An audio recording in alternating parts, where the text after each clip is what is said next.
Okay, good evening. I'm calling this meeting to order. The time is 5:30 p.m. In accordance with the Texas Open Meetings Act, Texas Government Code Chapter 551. This meeting is officially open with a quorum present. The following board members are present in person.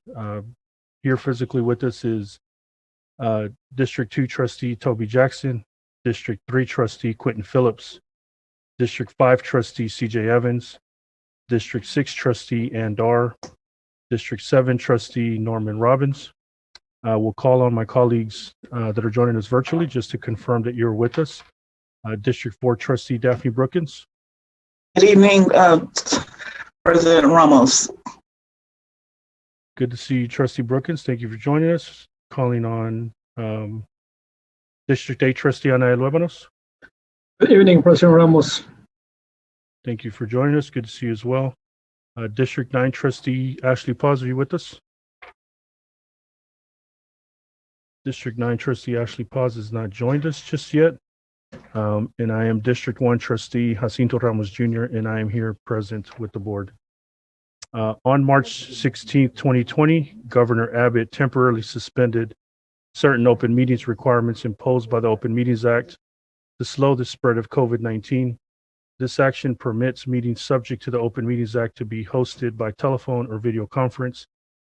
This meeting is being broadcasted live via Spectrum Charter Channel 192, the Forward ISD Live channel on YouTube, and a link provided in the agenda. In accordance with those suspended rules, we certify the following: that notice of this meeting has been posted for at least 72 hours. Although members of the board are not all gathered in a central physical location, we do have a quorum in attendance at this meeting in person and by video conference or telephone call. We are meeting by use of Zoom software application, which allows two-way communication from members of the public. As we would at any in-person meeting, the members of the public who have followed the instructions on the meeting notice for registering to speak during the public comment portion will be unmuted for 3 minutes to speak. All other meeting procedures will adhere to board adopted procedures to the extent practicable. An audio recording of this meeting is being made and will be available to the public at a later date. We apologize in advance for any unforeseeable difficulties and ask for your patience as we navigate unprecedented conditions. If you have any questions about these suspended rules, please call the Office of the Attorney General at 888-672-6787 or by email at toma@oag.texas.gov. We will now move to our pledges, which will be led by Mr. Clint Bond. Thank you, Mr. Ramos. I pledge allegiance to the flag of the United States of America and to the republic for which it stands, one nation under God, indivisible, with liberty and justice for all. Honor the Texas flag. I pledge allegiance to thee, Texas, one state under God, one and indivisible. Thank you, Mr. Bond. At this time, we will hear public comment. Let me remind you that because of the restrictions by the Texas Open Meetings Act, board members may not engage in a verbal exchange about a subject that has not been posted. We will listen and take notes, but the board is prohibited from responding to any inquiries made during a board meeting on any topic not posted on the agenda. However, the board may reply with 1, a statement of specific factual information given in response to the inquiry, 2, recitation of existing policy in response to the inquiry, or 3, direct a person to visit with staff about the issue. While the board listens to concerns of a general nature, speakers should refrain from mentioning names of individual employees or public officers during their comments. Any employee, parent, or other member of the public is asked to comply with the appropriate grievance policy to have a complaint heard pursuant to the applicable board policy. No presentation may exceed 3 minutes unless the speaker has prior approval for additional time because of the use of a translator. Speakers who require the assistance of a translator are permitted double the allotted time of speakers who do not require the assistance of a translator. Furthermore, a speaker may not relinquish his or her time to another speaker. I ask that you please observe these rules for the purpose of effectively accomplishing the business of the meeting in a timely manner. Because we are utilizing an online platform, all speakers will be announced to speak in the order they signed up. Mr. Clint Bond will announce the speaker's name, and at that time, his or her microphone will be unmuted for 3 minutes. Before making your comment, please state your name and then proceed with your comment. At the end of 3 minutes, your microphone will be muted. And Mr. Bond, would you please call on our first speaker? President Ramos, our first speaker this evening is Kathleen Powderly. Ms. Powderly, are you there? I am. You may begin. Yes, good evening. My name is Kathleen Powderly, and my son is a junior at Pascal High School. I'm speaking to you tonight in regards to the escalating mental health crisis in children that has been exacerbated by the pandemic. With increasing numbers of children attempting suicide and presenting with a wide array of mental health issues in our own community, we must engage students in Fort Worth ISD to begin to ameliorate this public health crisis. We must engage in in-person learning at the high school level. We need to move forward to combat this problem, which common sense would tell us is contributing to increased failure rates, absences, and more importantly, apathy towards education itself. We can do this by providing students with hope, monitoring them for mental health decline, and intervening when it occurs. Increasing in-person attendance is the first step in providing hope. This should be a multifactorial approach. First, you already have advocated for vaccine administration for employees as you have recognized the essential aspect of public schools. Continue to advocate and include advocacy for vaccine administration for any student 16 or up who consents. Requesting a change in quarantine protocol to align with other essential workplaces is important.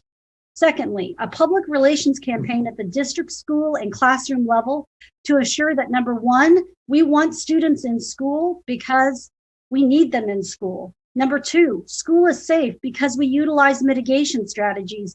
And we know looking at contact tracing that spread is likely because of unmasked athletic events and socializing outside of school. Number three, school is fun. We need to convince people of that. We have made it isolating and bleak so that no one wants to go back there.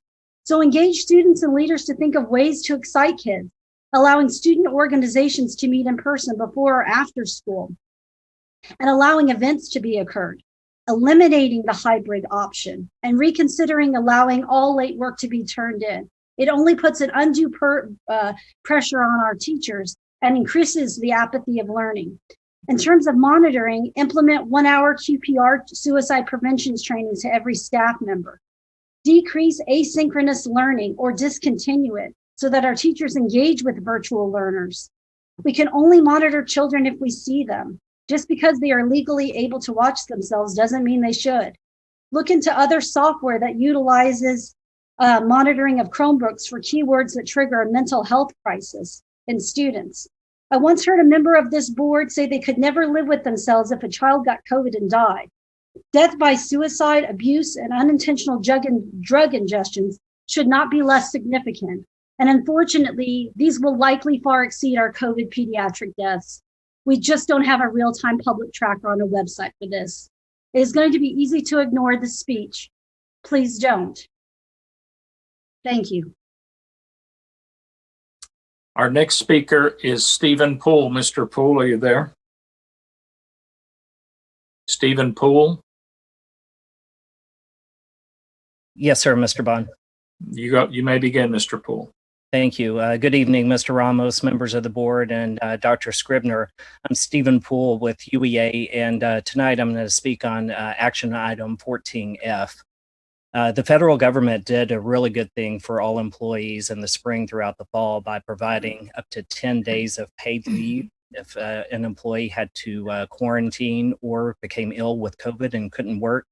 But unfortunately, that federal leave expired on January 1st. The resolution that you'll be looking and talking about tonight is going to be very helpful for our employees. For you all to extend that leave to them is going to be very beneficial.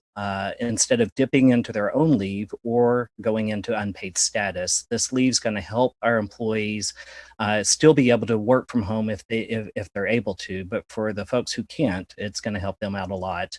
And one thing that we've seen with this federal leave is that it has done a really good job in helping mitigate some of the spread by providing paid leave. for you all to extend that now throughout the spring is going to be very beneficial and very appreciative from the employee standpoint. Thank you. Mr. Ramos, this concludes our speakers this evening. Thank you, Mr. Bond, and appreciate the speakers who shared their thoughts and insights with us this evening. I believe we're moving on to number 4, recognitions. Mr. Bond, I believe you have a couple of recognitions to present. I believe that Dr. Scribner is going to read the first one, Mr. Ramos. Yes, thank you, Mr. Bond. And I don't know if my if my microphone is working. Okay, good. I appreciate this opportunity, President Ramos. As you all know, January is School Board Recognition Month. Members of the Fort Worth ISD Board of Education, we all know, play a crucial role in our community. These representatives are extraordinary in their commitment to the enormous task of governing our school district. Their actions affect the present and future lives of our children. They are first and foremost volunteers. They serve countless hours to make public education the best it can be for our students. In a climate of change and challenge, they develop policies, they make tough decisions on complex social issues that affect the entire community through our students. They bear responsibility for an almost $800 million budget, almost 80,000 students and over 10,000 employees at more than 140 campuses. These dedicated individuals deserve our recognition and our thanks for their unfailing commitment to the continuing success of our students.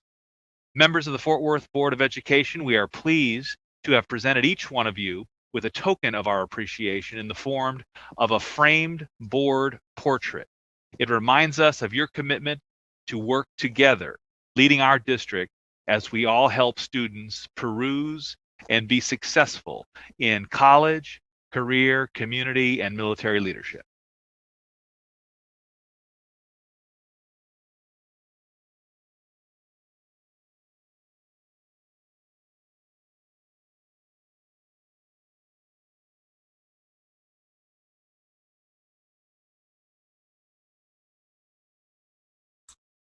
Mr. Ramos, I'll take care of the second recognition. This week, Texas observes Holocaust Remembrance Week, and tomorrow, January 27th, is International Holocaust Remembrance Day, commemorating the liberation of the Auschwitz-Birkenau concentration camps by Allied troops in World War II. This is the second year Texas has observed Holocaust Remembrance Week. Last legislative session, Texas lawmakers approved a bill designed to educate students about the Holocaust and inspire in students a sense of responsibility to recognize and uphold human value and to prevent future atrocities. Working with materials from the United States Holocaust Memorial Museum, the Texas Holocaust and Genocide Commission, and the Dallas Holocaust and Human Rights Museum, Fort Worth ISD helps teachers prepare lessons using age-appropriate instruction about the Holocaust to help students learn.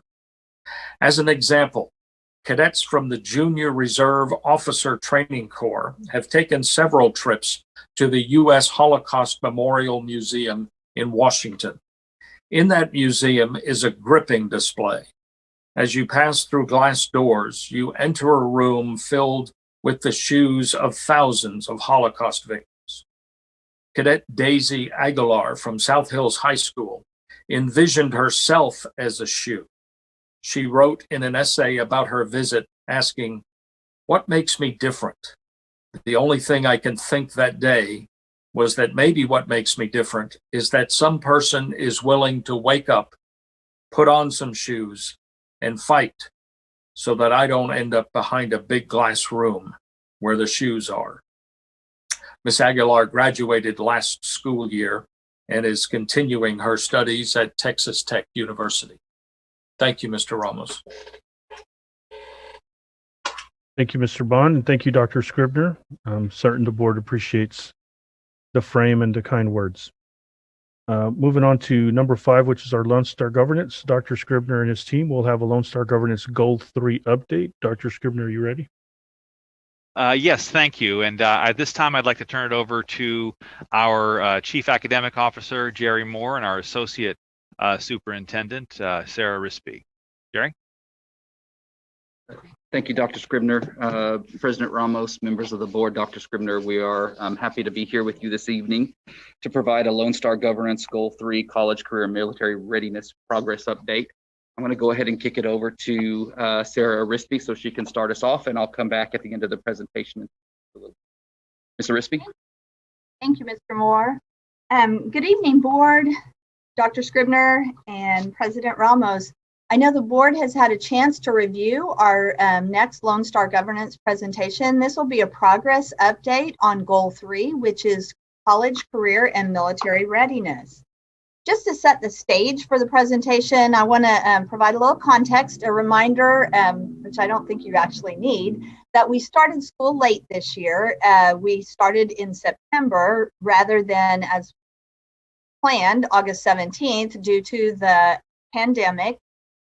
So we have a little bit different instructional time when we look at December 2020 compared to December 2019, or January 2021 compared to January 2020.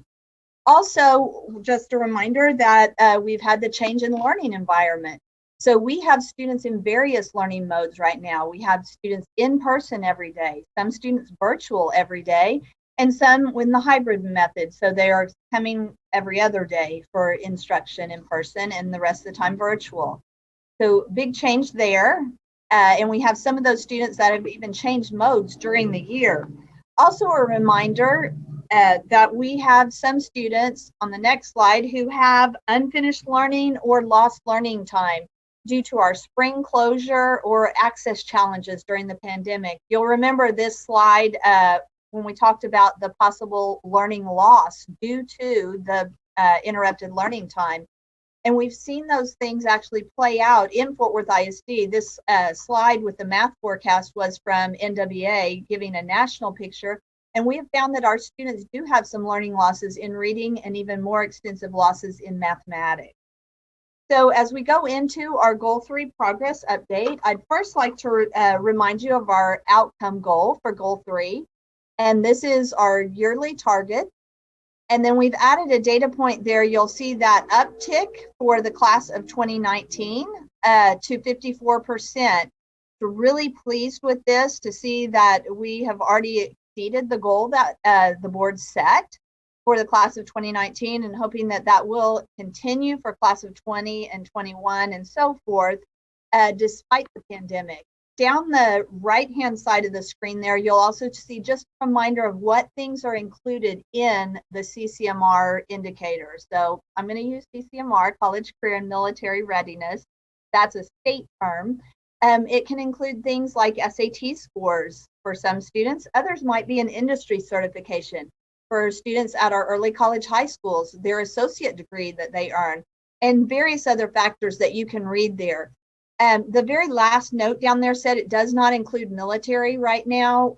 This is because the Department of Defense has not provided those data to the state yet. So we recognize that in the title, that's still a very important post-secondary option for our students, but those data aren't currently available. On the next slide, you'll see those goals again by student group. So we not only look at the all students, the big district picture, but we go down and make sure that we have increases for each student group, and the board set targets for those as well as that historical data. Let's look at goal progress measure 3.1. This is for our 12th grade students. So when we looked at 12th grade students last year who met the CCMR criteria, the class of 2019, which we saw there at 33%, we found the class of 2020, actually we had 40% of students, despite the pandemic, from the class of 2020. Those numbers will finalize over the next few months and we'll report back to the board, but this is showing good progress. Again, we're going to be monitoring how the pandemic impacts that, but we're happy to see right now that we're not seeing big impacts on those two classes. The next slide will show you those same goals by student group again, so that we're monitoring both the all students and the student group. On the next slide, we look at our winter update. So we have a current class, will be the class of 2021, who are 12th graders.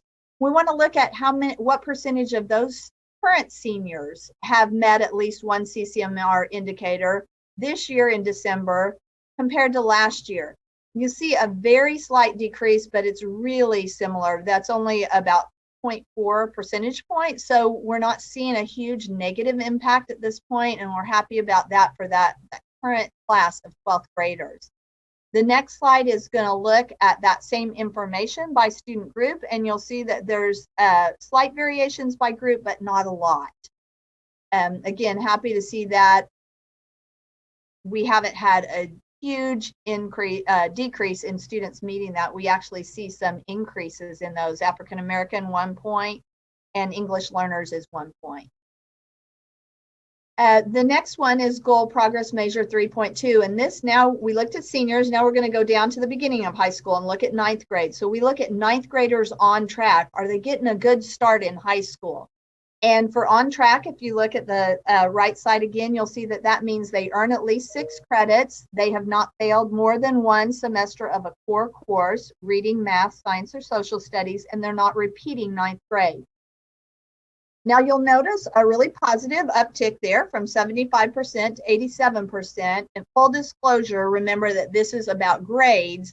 And we did have a change in our grading policy in the spring due to the COVID pandemic. So we did an emergency pass-fail grading system. We're not sure yet how much that impacted that 87%. So I want to call that out to you, and we noted it, but we will continue to monitor that trend and report that to the board. On the next slide, we look at that same goal progress measure again by student group, and we set those goals by student group.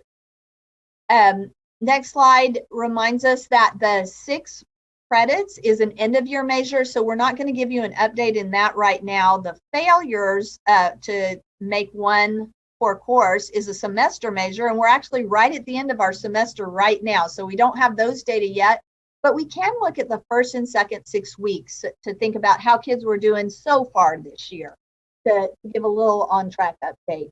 So this slide compares the percent of freshmen who failed at least 1 core course by the end of the second 6 weeks, and we're comparing on the green bar at the second 6 weeks last year in 2019-20, and this year 2020-2021.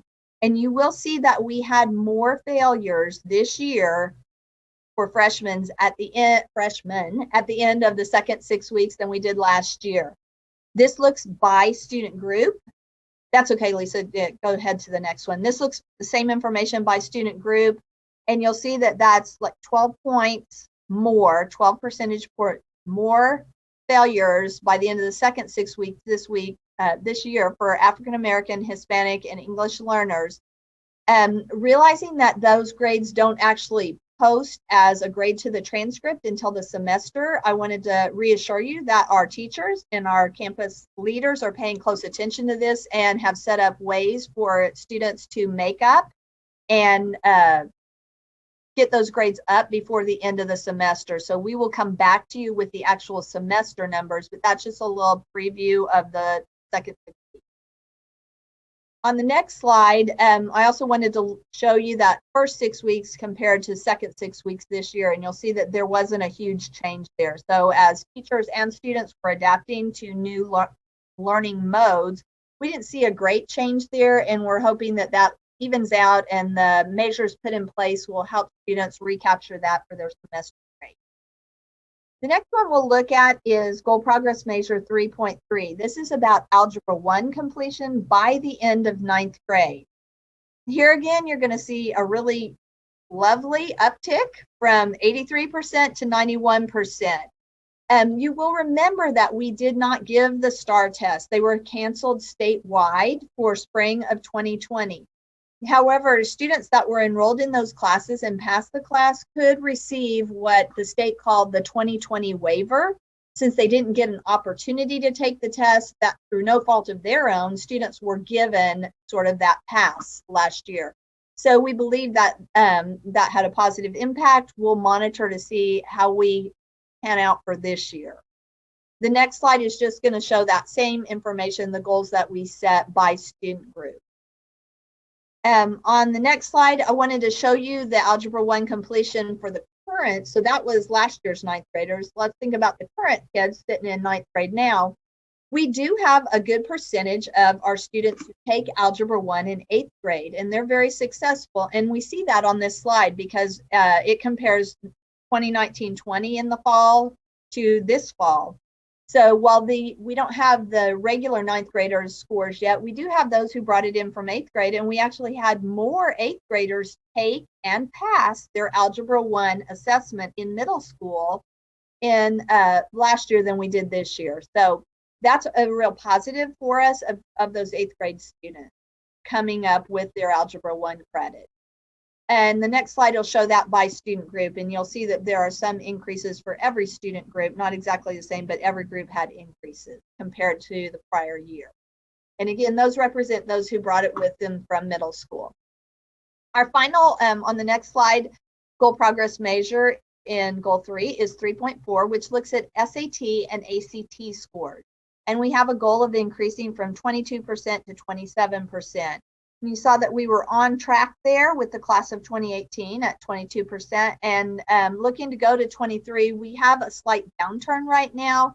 This is likely the impact of the COVID closures. While we were able to give our school day SAT and ACT last year before we closed, there were no summer administrations offered by either SAT or ACT. There were no sites open where students could go and take those. And we do have usually a large number of students who take additional administrations of that test. They may be in a prep class at school or otherwise taking that test in the summer or the fall.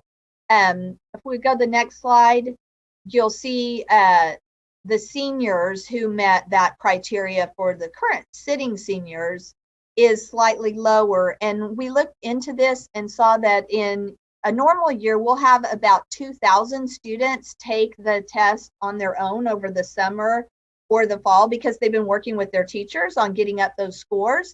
This year, we only had 300. So we know that there was some limited opportunity for our students due to the pandemic, not through anything that the district did. So we think that this will turn around as we see more things open and student opportunity continue to expand. And this is that same information by student group. And you can see that had slight impacts on every group. Actually, the largest decrease was for white students at 5 points. The others were a point. I included a little additional information. While this isn't set aside as its own goal progress measure, it is related to CCMR, and that is the number of students, and specifically our seniors, who met the TSIA, which is the Texas Success Initiative assessment, or took a college prep course to meet their CCMR criteria. We've seen a really nice increase in that, even despite our closure in the pandemic. So in 1920, it was not quite 1% of students that earned CCMR that way. For 2021, already we have 5.5% of our seniors that have achieved CCMR through that measure.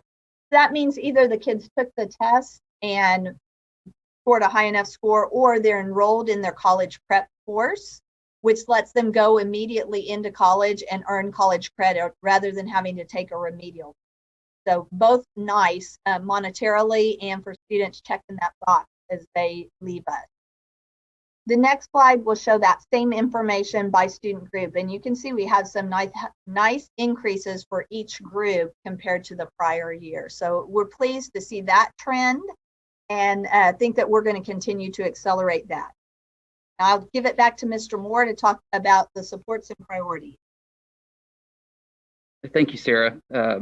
Trustees, I'd like to remind you, last month during our Lone Star Governance Update, we shared with you our beginning of year national level MAP data, our literacy and math progress monitoring assessment that we provide to our students. I think what you saw last month was the results of an opportunity loss in the education of our students. We also shared with you district level supports and priorities that Dr. Pena, Dr. Washington, and I remain committed to as our response to this loss of learning opportunity. I can just imagine that a number of you are hearing questions from the community saying, how is the district going to respond to this loss of instructional opportunity? I'd like to recall those 6 priorities that we shared with you, because they remain the same priorities that will respond to the data we saw today. They will respond to the failure rates that we experience with our students, and they'll also respond to the loss in number of students who have taken SAT and ACT. We believe that these 6 priorities are what we must remain focused on to provide our students with the makeup potential for the instructional time and opportunity they've lost. I point out to begin with the instructional literacy frameworks that we are deploying in our schools. If you will remember from last month, we talked about our instructional framework being the first time, at least in my experience with Fort Worth ISD, that we have one common definition of quality instruction in every classroom in Fort Worth ISD. And we have an anchor in which to provide professional learning for our teachers and then implement that framework. Our literacy framework provides a structure not only at the foundational level, a fundamental 4 components of literacy, but also helps our secondary learners focus on disciplinary literacy for more enhanced success in their content area. If I could summarize this component, I would say this is staying focused on challenging high quality tier 1 instruction every single day for our students. That really is the underlying key to success for our students to recover learning loss, is make sure that we don't lose sight of what is the most important opportunity for our students, which is the time that our teachers spend in front of our students providing quality. The second component that we identify here is professional learning. These two are really tied hand in hand. One, you've heard us talk to you about our reading academies, the work that we're doing in that kindergarten through 3rd grade space with both teachers and administrators. That is the key to implementing our literacy framework across the district. But in addition to that, we're also looking at how we're providing professional learning opportunities for our teachers as a whole. Our flex options that we've provided over the last several years, redesigning that so that we encourage teachers to still engage in professional learning during the summer months so they can implement that learning during the school year, but also an opportunity for teachers to focus on their priorities, the district priorities, and their campus priorities throughout the year and continue their learning, not just in the summer months, but throughout the year. A lot of the information that Ms. Arispe shared with you today centers around our assessment plan, our district level assessment plan. I'll recall our conversation that we really have focused on reducing the amount of assessments we're asking of our students, thus increasing instructional time in our classroom, really focusing on national level standards at the elementary and middle school level, those NWEA MAP assessments, at the high school level, our collegiate assessments, and then also making sure that we remain focused on our response to that information and supporting our students. We also have benchmarks in place at the district that we will continue to have 2 state release district level benchmarks, and that will be the extent of our assessment planning and our progress monitoring. I will remind you that our middle of year MAP assessment window just recently closed. We had great participation in that assessment, and we'll be bringing the report to this board in the very near future. We are going to remain committed to differentiated support for our students and for our campuses. As you know, we have implemented our school performance framework. Differentiated supports are being provided to our campus in accordance with that school performance framework, and we will continue to expand that. One of the first ones that we started with was the implementation of our reading academy, staying focused on our tier 3, 4, and 5 campuses for our teachers to learn those reading academies and implement their learning first. And then our tier 1 and 2 campuses coming behind that. The work that we've done around social emotional support for our campuses. We just recently closed the window of our feedback survey for our campuses through the use of Panorama. We'll be bringing that information to the board and sharing that with our principals here within the next month as well. And then also instructional interventions that we have in place. You've heard us talk about Path Blazers and My Path, the response to the progress our students are making on their MAP assessment. but you've also approved the use of Lexia, Power Up, and Core 5, a reading intervention for elementary and middle school struggling readers that we are providing to specific campuses based off of data and the area of need for those. We're going to remain committed to instructional leadership at the campus level, working with our principals to recognize that instructional leadership is not just the administrators or just the principal at the campus, but it's distributive leadership. It's including your teachers on the direction that the campus is going. How you establish an instructional leadership team that recognizes the voice and includes the voice of your teachers in that work. So looking at campus-based professional learning plans, so each campus has a specific area of focus that their teachers have a voice in. What do we need to stay focused on for the improvement of our students? Then also looking at PLC time at the campus. How are we using that time to support instruction and improving instruction for our teachers and our students? And then finally, we will remain committed to engagement. Engagement in multiple areas. It's not just the engagement of our students, which we will focus on, but it's in the engagement of our community as well. We'll do that through campus support, making sure that we support our campuses to reach out to students who are struggling connecting during this time, whether they be in-person, virtual, or hybrid, or just students that are struggling connecting at all during this unusual instructional environment. We'll have district level supports through the enhanced parent partnership work that we're doing at the district level, our racial equity specialists that we've moved out to the campuses to support that work on our campuses, and the restorative practice work that we're doing on the campus to support the social emotional health of our students.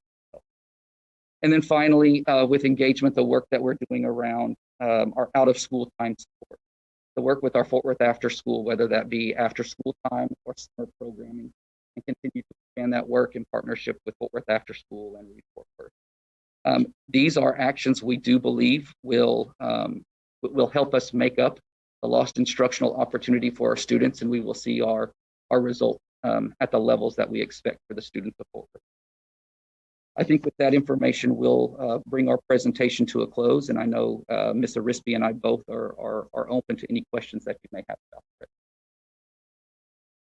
Okay. Thank you, Dr. Scribner. Team, I'm going to look for the boards. Any questions? I know Trustee Jackson has raised her hand here, but I'm going to go in order. I see the first blue hand I have is from Trustee Ashley Paz. Ashley will be followed by Trustee Dar, then Trustee Brookins, Trustee Robbins, Trustee Jackson, and then Trustee Lebanos. Trustee Paz. Thank you, President Ramos. Ms. Arispe and Mr. Moore, thank you so much for this great report. I have to say, I just had our executive committee meeting with Council of the Great City Schools over the weekend, where I was able to visit with 24 of my colleagues and superintendents and school board members from other big urban districts. And while everyone is seeing learning losses, this information is really encouraging because we are not nearly as close as far as some of our colleagues across the country, where they're seeing on average about a 30% drop in learning. And any drop in learning is not good, but knowing that we are seeing how much ground we've been able to make up is promising. So congratulations on that. I do have a question about, so on measure 3.2, the grade 9 on track, that is, let's see, we ended at 87%. So both that one and the one, the 3.3 Algebra 1 completion. So we've had really big spikes in those areas. And I just want to get a little bit more, try to see if I can get a little more context around that. So from what I understand, you believe that those are primarily because of the pass-fail scenario that they had at the end of the year. And how much do you think not taking the STAR has impacted these schools? Hi, Mr. Moore may want to add into this, but I'll say yes on Ms. Paz on 3.2. We do believe that the pass fail, because one of those pieces that goes into that calculation is not failing more than one core course and earning credit, both of which are based on passing the course, that the pass fail may have contributed to a more positive outcome for some students there. And then you also asked about 3.3, which was the algebra. So definitely our students actually do fairly well on the algebra EOC exam, as you'll remember from past presentations, but having a kind of a gimme on the 2020 waiver, which was saying we can't hold it, and that was statewide, not just for Fort Worth. Like, we aren't giving the kids a chance to show what they can do, so we can't hold it against them. And it wouldn't be fair to make them come back and take a test for a course that they're no longer in a year from now. So that definitely had a positive impact, but for all the right reasons. I feel like I have more to this question. I don't know how to formulate the question. I don't know how to formulate my question right now. So I might raise my hand again. Sure. Oh, actually I do. So have they taken, they have taken benchmarks this year? Did they take the MAP test in high school also? I know my kids do, but they're in middle school and elementary. So are they doing that in high school? Yeah. And do we know what we've seen? Do we have any way to kind of compare those from this time this year to this time last year, or have y'all really been able to dig into that yet? Yeah, Trustee Paz, I think that's a great question. One, our MAP assessment is focused on our elementary and middle school grades. What we do have is we have finished our first round of district level benchmarks. And that is information that we are analyzing right now. And I think that's probably going to be a great data point to look at the comparison between last year and this year. That's definitely a report that we can come back and share with this board and share what our benchmark results. Okay. Great, thank you very much. Okay, next we have Trustee Dar. Thank you, President Ramos. Just a couple of quick questions. What is the criteria for SAT? What's the minimum score that a student needs to get in order for us to get the CCMR credit? That is a great question, Trustee Dar, and I believe I know the answer, but I don't want to pull it out of my head at this time of day. So would it be okay with you if I send that to you so that you have it? And I'll send you both the SAT and the ACT criteria for reading and for mathematics. Okay, because ACT was my next question. Yeah, I'd like to there's a table actually that the state provides. And so what I'd like to do rather than having Sarah's version is send you that state table, and we can send that to all the board members. Okay, thank you. And I think that's critical information for beyond the board to be aware of as far as what those passing scores are. Not necessarily passing scoring. I'm getting some feedback. Is this just me? Okay, thank you. I'm also aware, and I am aware firsthand as the mother of a current senior, that taking the SAT last summer required moving mountains and traveling to faraway places at times, and being very flexible because many of those testing opportunities were canceled. I also know that in the past, Fort Worth ISD has offered not just our juniors, but also our freshmen and our sophomores the opportunity to take the SAT. Is that going to be a possibility this year? I know that we're testing the critical grade, but it has been a great opportunity for our students to take some of those tests in the past, and so I'm wondering we won't know, and I'm asking a question that can't be answered. We won't know how that's going to affect performance for another couple of years. But any comments about that? Certainly. We are actually very cognizant of our collegiate testing opportunities for our student and looking at providing the opportunity to as many student groups as we possibly can. One of the factors that we have to work with is that Students have to come in person to take that assessment. That's one of the factors for why we had a decrease in the number of students who took the assessment. I think our work around SAT and ACT during the school day, which we will remain committed to, is going to provide that increased support for students as we move forward. We are weighing out the number of students that can be in a school building in person to take those tests and providing as much of an opportunity for our students. Yes, definitely looking at the critical grades first, but then also providing the opportunity for others to the extent possible.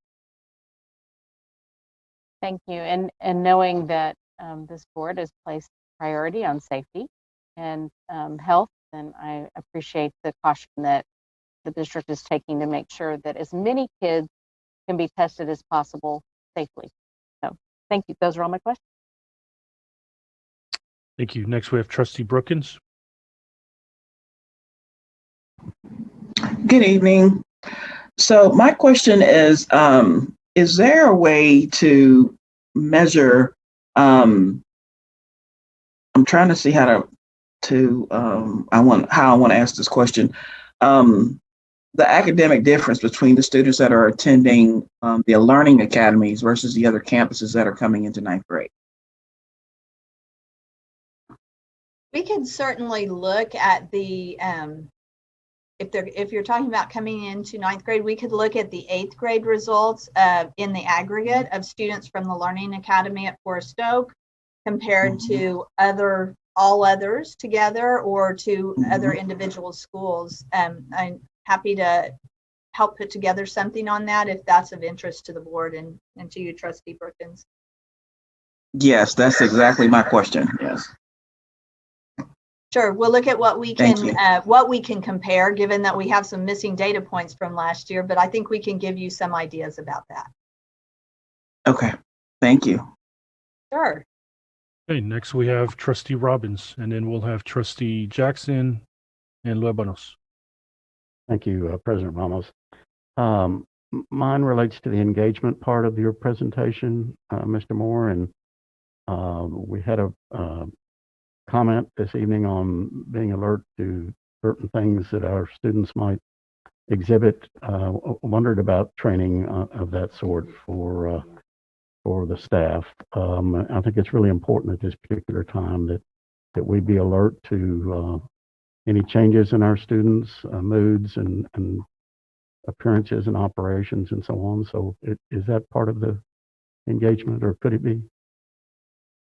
A great question, Mr. Robbins. Actually, it is a distinct part of the enhanced work that we're doing around our campus surveying information.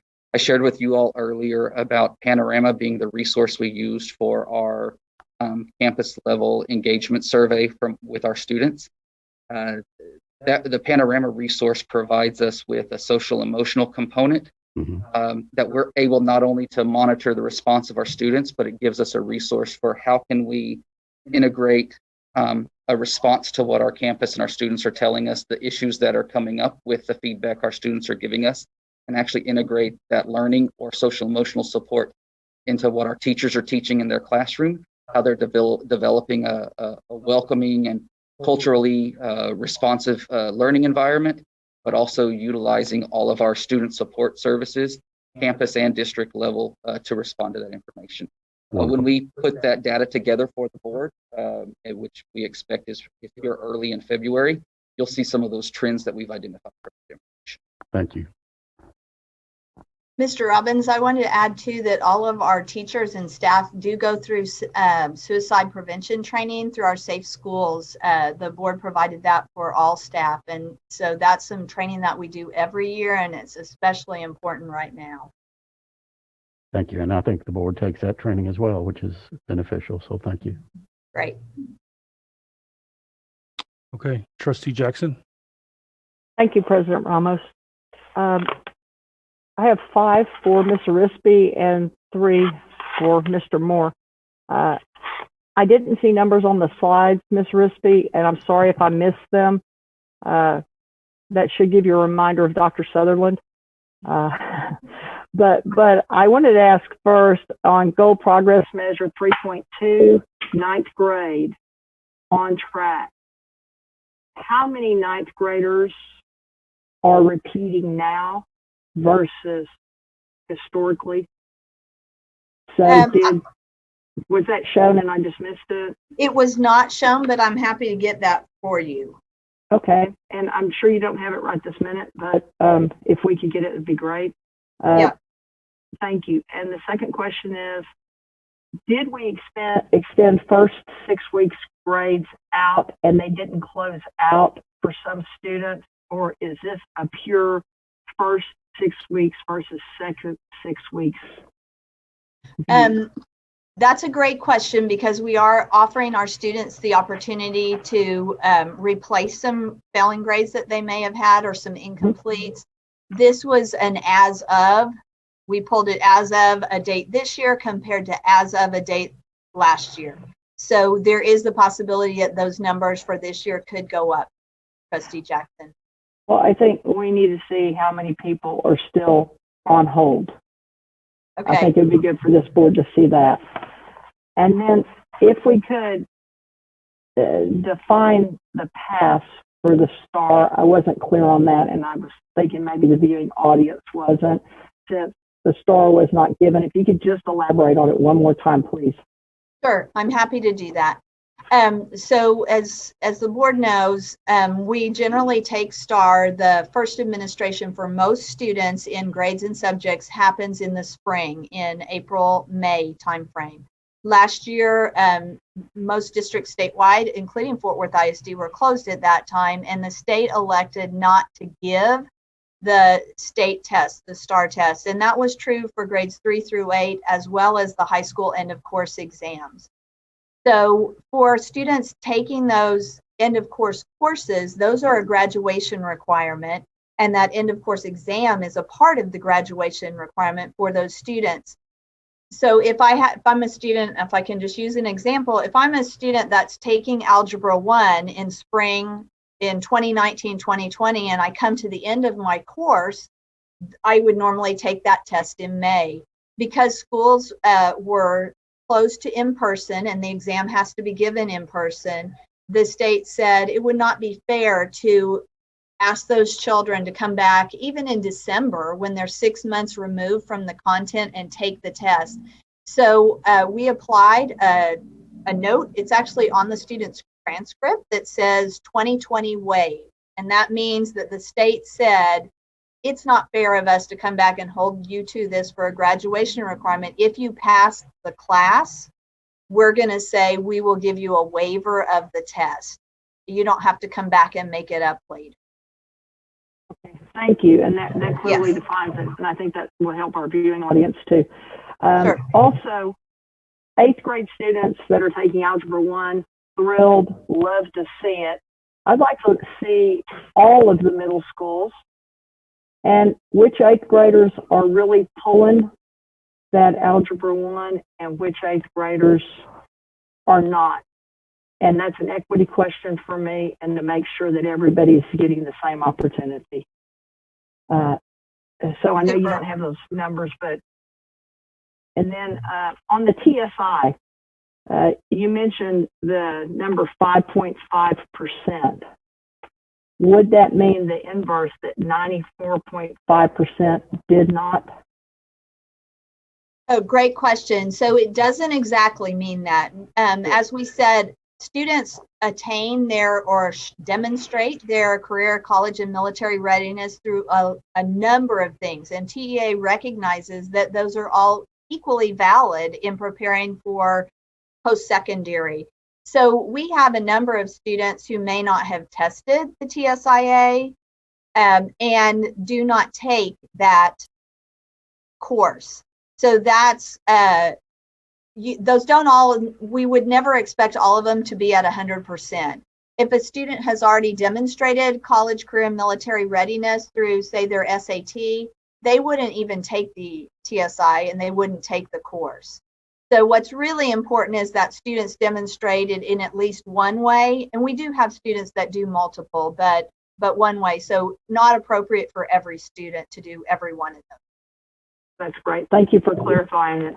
And then, Mr. Moore, I love the 6 parameters that you put up. how will those be measured and assessed for progress? And you may not have all that in front of you right now, but it'd be nice for us to know. And then how will it be reported out and when? And you alluded to that a little bit. And one of the trustees' questions. And then finally, how are we including teacher voice? All great questions, Trustee Jackson. No, I don't have the accountability piece and the data tracking piece built to these 6 priorities at this point.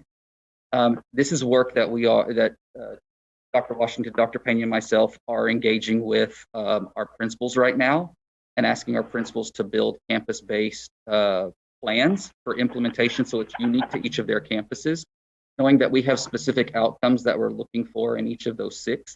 And that's what we're working on right now, establishing with our campuses. This was our response plan for the spring semester to stay focused on high quality tier 1 instruction. And this focus is not going to change as we move into next year.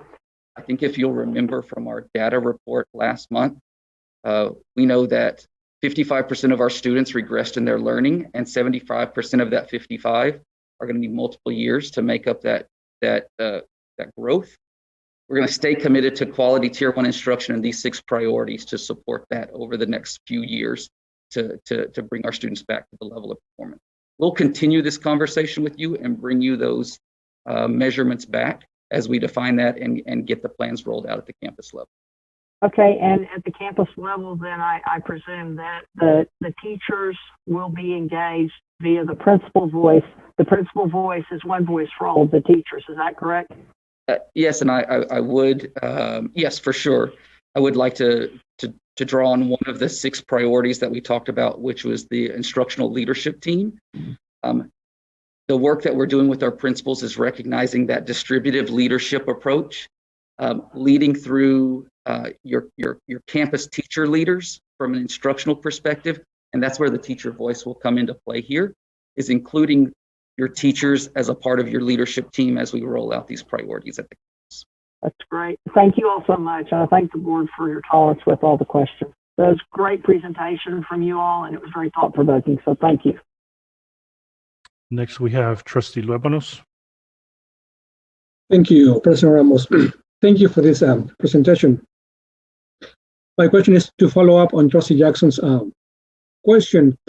So how many are we offering 8 Algebra 1 for all the grade students, or just a few schools? Algebra Yes. 1, and Mr. Moore, you got this? Sure. Thank you, Sarah. It's offered at each of our campuses, and we can provide numbers of the enrollment at those, which I think was part of Trustee Jackson's. You can add to that, Barry? And no, I was just going to confirm for Trustee Luebanos that we do offer Algebra 1 at each of our middle school campuses. And as Ms. Arispe said, we're happy to share those numbers with all the trustees so you can see the participation. That would be great to see the enrollment on each campus. Thank you. Okay.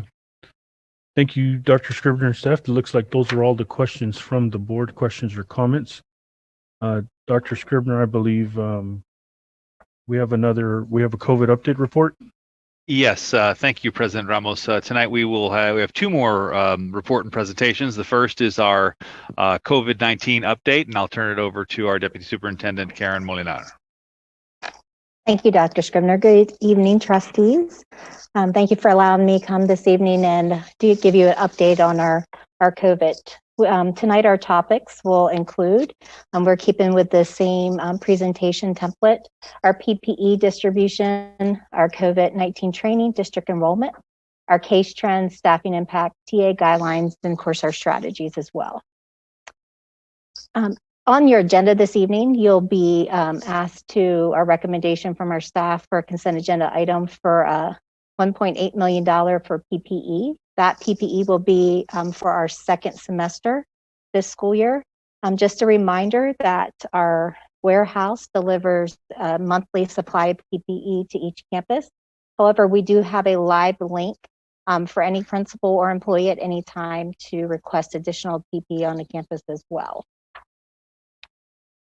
We do have good news. We are seeing an increase in our COVID-19 training. When we were here together in December, we were at 95.6%. We have increased that to 96.4%. Those are for the 2 required training courses around COVID-19. So we are happy to see an increase, and we'll continue to reach for that 100% mark for all of our employees.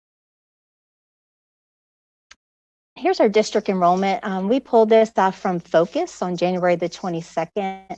Our current enrollment of 77,366 students. We are now at 51% in person or hybrid for a high school and 49% virtual every day. We have provided the breakdown for our students, or African American, Hispanic, white, and other groups. So you can see the difference between December and January for each of our racial groups as well, for our in-person and our virtual. We do have an updated COVID dashboard that we encourage everyone to go and see. It's for the public, but then also we have added some new features for internal, especially for our campus principals and staff. Some of those features track our positive cases and quarantine. It's a lot more efficient for our campuses. They're able to actually track when employees will start quarantine and when the quarantine date is lifted. Really helps them for planning purposes. So this is one of the features that we have added on our dashboard. As well, it's a lot more friendly format that provides up-to-date tracking for information to all of our stakeholders. You'll see on the next slide is our student trends, and currently the 9,497, that includes our virtual as well as our in-person students. However, when you look at the bottom, you'll see the summary chart of 6,210 students, and we have broken that down. You'll see we're at 22% of the 6,210 students they were a positive case. And then our next group is that a family member was positive, so they were forced to quarantine. 1,841 for our next group, it was exposed to a positive student or employee. And then our 11% of 671 students were exposed off campus outside of a family member. And that data is from as current as January the 22nd. Then we have taken our student breakdown and we've broken it down for you by grade level that you can see. And then our next slide, you also will see where we've taken the trends and we have a breakdown by racial group for our students. This is our next slide would be our employee group, our 4,963 employees who have either tested positive or been quarantined since January the 22nd. And you'll see the breakdown there with 26% have tested positive, the 16% a family member, 53 exposed to a positive student or another employee, and then 5% exposed off campus outside of a family member. Staffing impact. We get this question quite a bit. How are we doing with our absences with so many quarantines? You'll see a comparison from 2019-2020 to this school year 2020-21 for teacher absences. We currently had 31,221 teacher absences so far with a 50% fill rate. However, when you do look, that is a decrease from last school year. And then overall, for all absences within the school district, if you'll notice that we went from 87,792 at this time last year to 78,753. So even though we have the quarantine, our absence rate has decreased overall for our school district.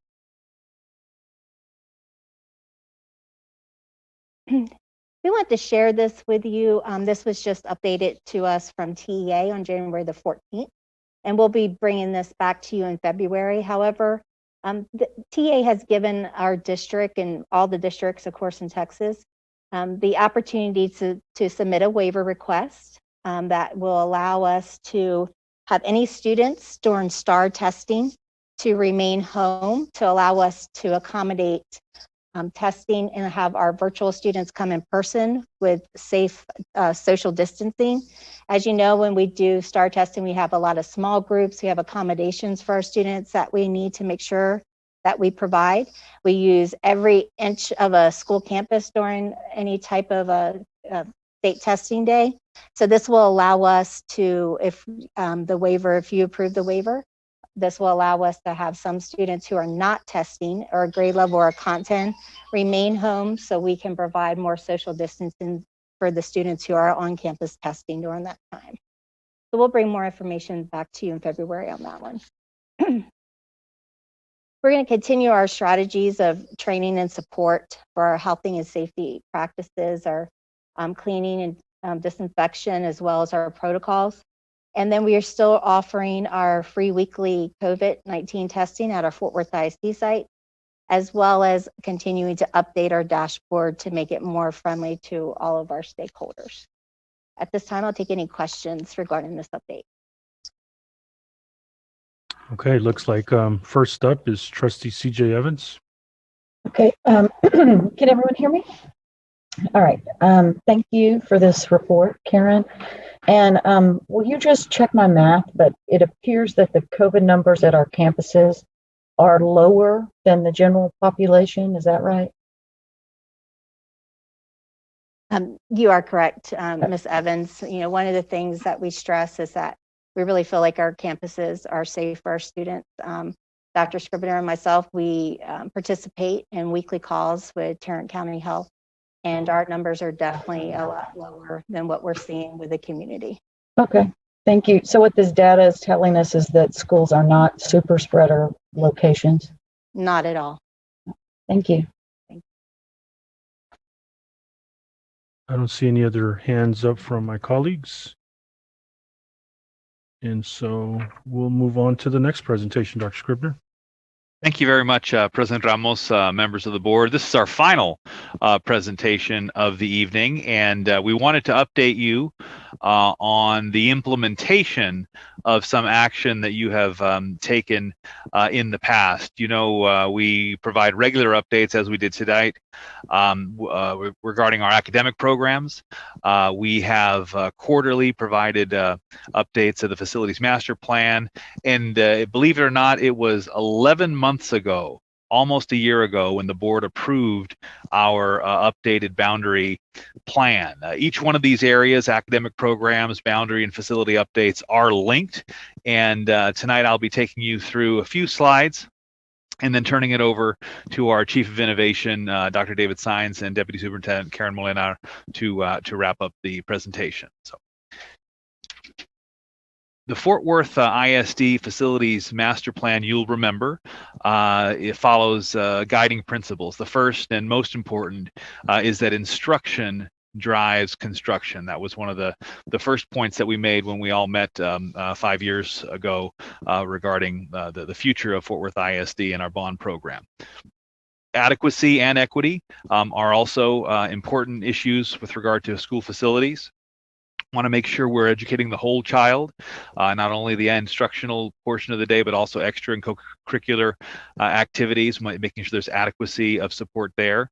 Our efficiency study talked about guiding principles 1.6 and 1.7, optimal utilization of our facilities, and of course, protecting and managing responsibly the public trust in our financial investment. And finally, most important in order to implement all of these is effective community engagement. So tonight, we will share updates on our board-approved boundary changes. In fact, the implementation of those changes that were approved back in February of 2020, pre-COVID, pre-pandemic. Our strategic real estate initiative that we've been updating the board occasionally on. Also, as I said, our academic programs and their relationship to these alignment and efficiency efforts. Also, our timeline, and then important dates we want to share with our parents and community. So the first feeder pattern we're going to talk about tonight is one where there will be changes. In fact, we've already implemented some changes out in Benbrook and Western Hills pyramids, and they've been received very, very well. We're pleased about that. But we also want to update the board on a few other pyramids where we will see some new changes. As you'll remember, the new vertical alignment focuses on having one high school, a couple middle schools, a handful of elementaries, and these changes in Eastern Hills will be coming this fall, 2021. We had a lot of untangling to do previously with students being split from elementaries to middle, going to several high schools. So the effort here, as you will remember, was to have no more splits and no more unnecessary overlaps. So here within the blue border, you see that is the Eastern Hills High School attendance area. The middle schools, one is in green, Meadowbrook Middle School, one is in pink, McClung Middle School, and we've organized our feeder patterns so that students would be remaining in a cohort and continuing on to the same with the same group from elementary to middle, and then of course the two middle schools heading to the high school. Reminder, as part of the Eastern Hills plan, we are going to be repurposing Handley Middle School. This is an optimum to optimize utilization, again going from 3 middle schools to 2 in that period, McClung and Meadowbrook. We're very pleased at the planning that's going on when we're rolling it out and getting feedback from the community to have redesigned programming for both metro and middle level. These schools are going to really change in their theme and how we serve our students from a social and emotional learning partnership. We're looking to partner with external providers to help us implement these programs in a meaningful way. And as part of our entire facilities change, you'll remember we're moving away from having one large central office. We want to decentralize, have smaller satellite offices around the community. In fact, at Handley Middle School, the plan would be to relocate our adults in the student support services and having those staff members closer to students and school communities to support not only students, but also adults in the community as well.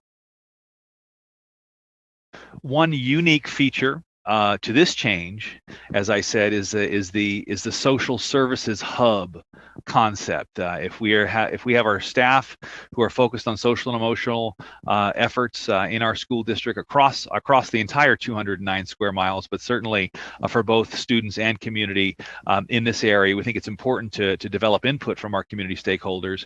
And in the coming weeks and months, we'll be having community visioning sessions that are designed to connect our residents with existing resources, integrating health and social services, and Dr. Sines will be sharing more about this plan in his portion of the presentation. Again, focusing on decentralizing. Right now, we have had about 400 people in 150,000 square feet here in the central office. We want to decentralize that and place our staff strategically across the city. Now, at another pyramid, north side, we also are going to see some changes. And again, remember the format there of one high school, a couple middle schools, and half a dozen or so elementaries, all students staying in a cohort model, no more splitting of families, then bringing them back together, and fewer overlaps as well. Let's take a look at the map.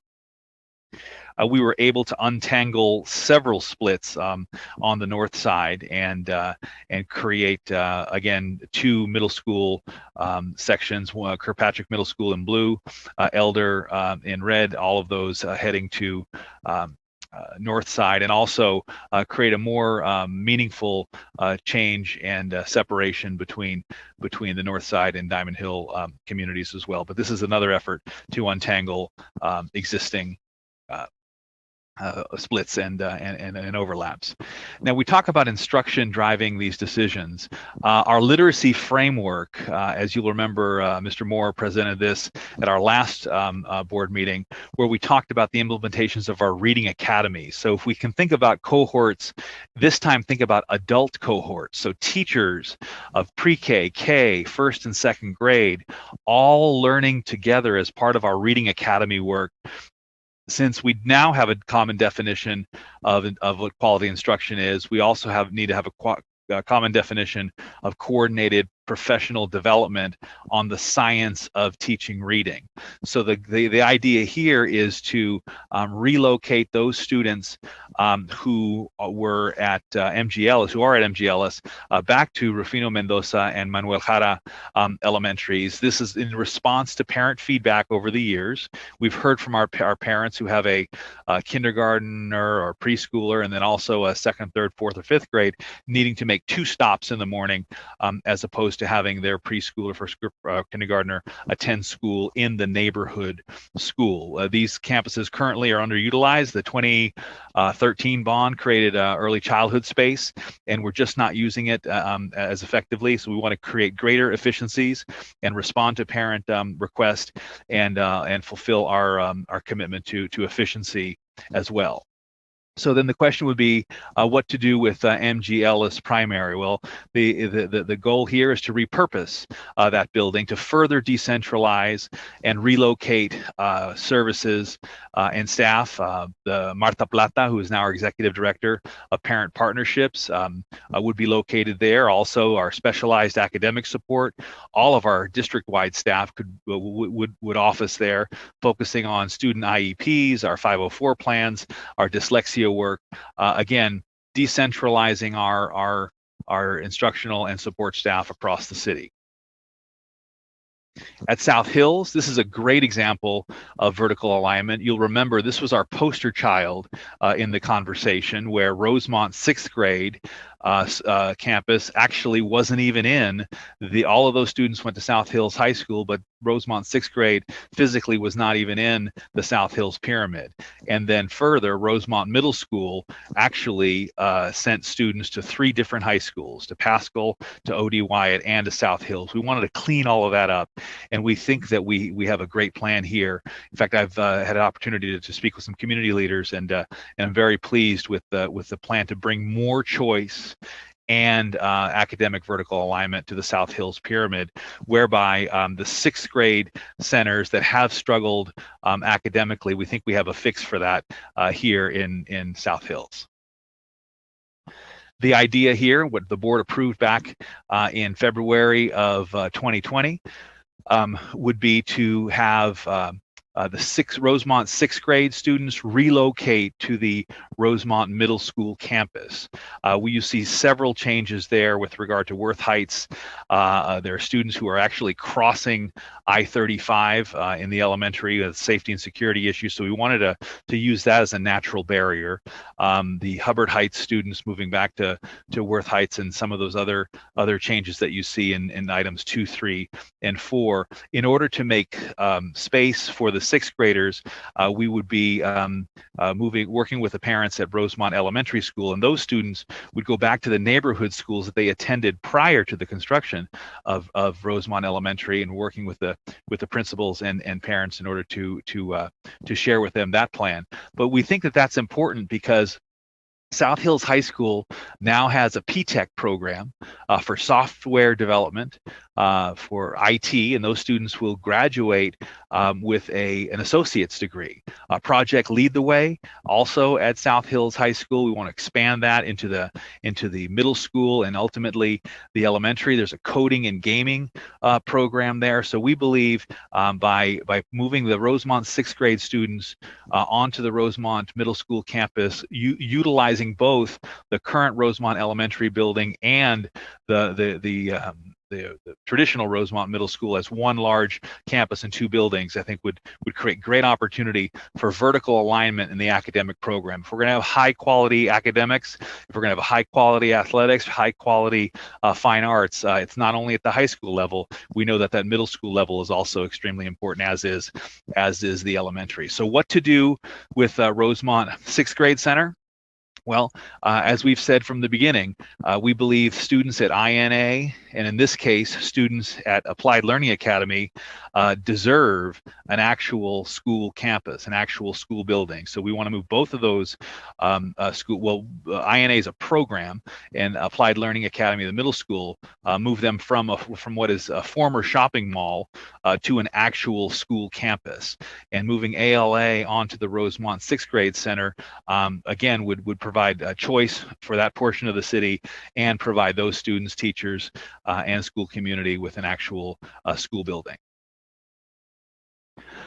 Continuing our commitment to the guiding principles that we shared with you earlier, 1.6 and 1.7, they were, just as a reminder, optimal asset utilization and protection and management of our financial investment.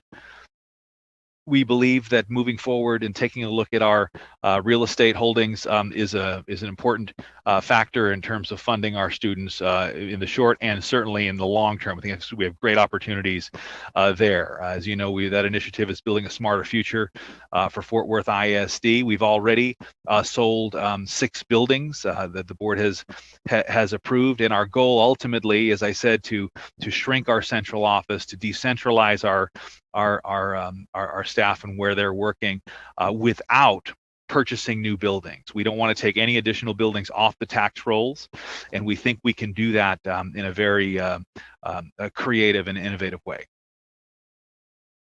Just as a quick reminder, the area that we are sitting in tonight, our central administration properties, all of these have sold, and it will be our goal to relocate everyone who currently works in these areas to another location, and we'll talk about those in a moment, by fall semester. So at the end of this calendar year, we certainly want to be in a new location as we begin to decide what our permanent location would be, and the recommendation is that our new central administrative site would be the former ALA and INA site.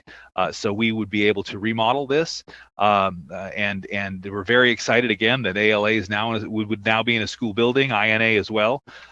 This is a building that is in a flight path, so its marketability for sale is not as attractive as some of our others. But we just think as we look at our 209 square miles in Fort Worth ISD, we've already put a great deal of our academics programs on the east side at Bridgewood and remodeled that building. And that is an impressive building. And I think once we get out of the pandemic, our teachers are going to really benefit from the professional development training that they'll receive there. The focus, as we said, moving forward, working with community on Hanley Middle School as a social and emotional learning center. MG Ellis focused on parent participation. So we're on the east side in Bridgewood, east side in Hanley, north side at MG Ellis for parent partnership and special academic programs. Here in Valentine, they're off the 35 near Arlington Heights. That will be a location for assessment and data quality, our library and media services, ed tech and academics, and then the business side of the house located here at the Camp Bowie, West Camp Bowie property. At this time, I'll turn it over to David Science, and he'll take us through a couple more slides, and then we'll be happy to entertain questions after he and Karen present. Thank you, Dr. Scribner. Choice in programming has been a part of Fort Worth ISD for many years. However, in recent years, choice is no longer limited to Fort Worth ISD schools. Charter organizations have opened and will continue to open. We must meet that challenge by building on what has worked for our families already. And with that in mind, we're proposing an expansion of the Fort Worth ISD Leadership Academy model. We have identified J. Martin Jack K. Middle School as a campus for an 1882 type partnership. This initiative will build on the type of partnership that we pioneered with the Leadership Academy Network back in 2019 and 2020. But we are considering new partner organizations to support the work at Jack K. Middle School and to continue the growth of the students and that community. Our district engages in the yearly call for great schools to identify potential partners to see if we have organizations that match our goals as a district. We have entered the final phase of the selection process in which we will seek community and school input. The process to identify a partner is ongoing, and each one is vetted to ensure that we have a strong school action plan, and align their program to the mission of Fort Worth ISD. Our goal is to identify a partner that not only meets the academic and social and emotional needs of our students, but they will also work to engage the strong community roots present within the Dunbar pyramid. We want a partner that will be engaged in Fort Worth ISD and will add value to what's already going on in the Dunbar pyramid and the students. Any partnership, as you all know, will come before the board. This is set to come before the board for further discussion during the March school board meeting. In addition to that, we have identified Leonard and Morningside Middle School as campuses that will enter an exciting 2-year collaborative design initiative that will build on the success of the first 5 Leadership Academy schools that were designed using the state-approved Accelerating Campus Excellence Transformation Model, which we know as ACE. The Fort Worth Middle School Leadership Academy model at both these schools will be designed around these tenets: strategic staffing initiatives, like our very first full-year teacher residency program with Tarleton State University, in which we will grow and retain brand new teachers to our programs that are trained in our schools for a full year. Instructional excellence. The design team will include members of our curriculum and instructional staff to support the continued implementation of the curriculum frameworks and also establish campus structures that complement that curriculum. Extended school day. Enhance the traditional extracurricular offerings present at middle schools currently with a diverse slate of programming to ensure all students are able to stay engaged in the school community even after hours. And of course, social and emotional supports. Ensure that the middle school model, especially now more than ever, is built with embedded social and emotional supports along with other targeted services for our students and families that may need them. Parent and community organizations. The vision is to design this model so that the school is truly a resource center for the community, a beacon of hope, opportunity, and success that strengthens the pyramid. College and career readiness is our final tenet. The goal here is to establish a pathway where students are guided to meet milestones that are strategically designed for them to take advantage of the wonderful opportunities that are available to them in our high school programming as they continue their path to college and career. In addition to that, we must expand our programs of choice and our schools of choice system. We know them as the Gold Seal programs of choice, of our very popular choice programming here in Fort Worth ISD. We're going to do that by launching a series of outreach sessions that are relevant to the discussion that has been going on today in this presentation. We will have one of those at the Dunbar Pyramid community, in which we will partner with initiatives like the Stop 6 Choice Neighborhood, so that we go to our families to see what they need, what makes sense in a pyramid like Dunbar. Dunbar High School has a wonderful STEM program, a wonderful aviation program, and just like we talked about Rosemont, those need to be connected throughout the pyramid. Within the Eastern Hills Pyramid community, we'll focus the same thing on choice programming and school options, but also on the establishment of the community hub that Dr. Scribner mentioned earlier. We want to know what the community needs in that Eastern Hills Pyramid and what we can put at that Hanley Middle School site that will serve the needs of the families and students in that area. And for the South Hills Pyramid, as mentioned earlier, we will work to establish a school within a school program of choice at the Rosemont 6 location that is aligned to the programming at South Hills High School. We are going to expand the international newcomer program to support all regions. We're going to do this by leveraging our regional pyramid structure that was established this past year. This is a great opportunity to bring our students to our high schools. Not only will that allow them to take advantage of all the comprehensive programs that are available at a full high school, but in most cases, it will be less travel for students. We have students that travel almost an hour to an hour and a half to get to INA. We want our students to be in our communities. We want them to be close to our communities. That is why we built the pyramid structure and this expansion of the newcomer program to support all the regions. We do feel that will accomplish that. With that said, I will pass it on to Mrs. Molnar to complete our presentation. Thank you, Dr. Sines. One thing we do want to share with the board tonight, as well as our stakeholders, is our intentional commitment to communication. As you have seen this evening, there are many projects that must be done before the start of school in August. You'll see a timeline before you for our fall 2021 project. And just a brief outline of how we have divided them up over the next couple months. We have already established leadership team, cross-functional teams through our leadership chiefs that will be identifying other personnel and departments to help us make sure that we are communicating this out, not only to our parents and our students, but also to our teachers and staff. And we are making a commitment to you this evening that we are very intentional about what that communication looks like, and that it will continue throughout this whole process. Actually, Dr. Washington and Dr. Pena started already today and had individual meetings and small group meetings with principals impacted with the projects that you have been presented with this evening. These aren't new projects. They were, approved in February. However, we wanted to make sure that we are constantly keeping them updated. And then you'll see in February, we'll start having our parent communication meetings, as well as including our teachers and staff, and then continue our parent community meetings into March.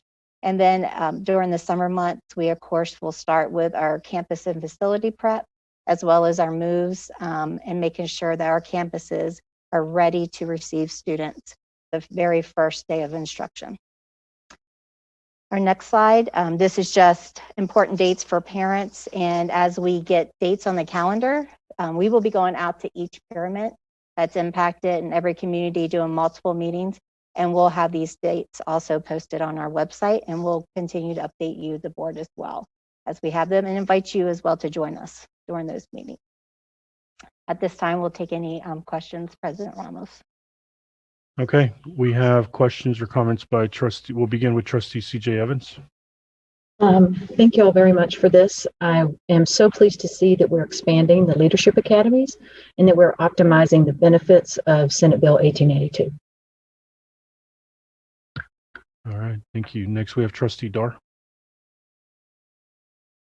Thank you, President Ramos, and thank you for this presentation. It's exciting. This is exciting. This is progress. A couple questions with the Camp Bowie structure that is going to become the new administration building. I would agree it would need some remodeling, and so I'm glad to hear that that's part of the plan. And how many people actually would work in that building? Or an estimate? It doesn't need to be exact. Sure. We do have an estimate. We've been planning, in addition to moving out and decentralizing, we would maintain, of course, HCM in our business and some other departments that support that.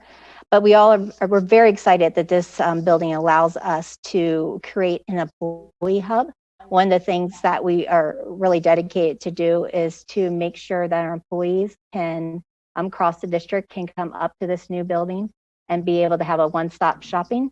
If they need something from benefits, payroll, or health services, that we are going to have an area that's easy in and out, that's fully staffed from those departments that would be customer service based. Instead of them having to walk through our current building, they would be able to pull up, have access to parking, which we're very excited about as well.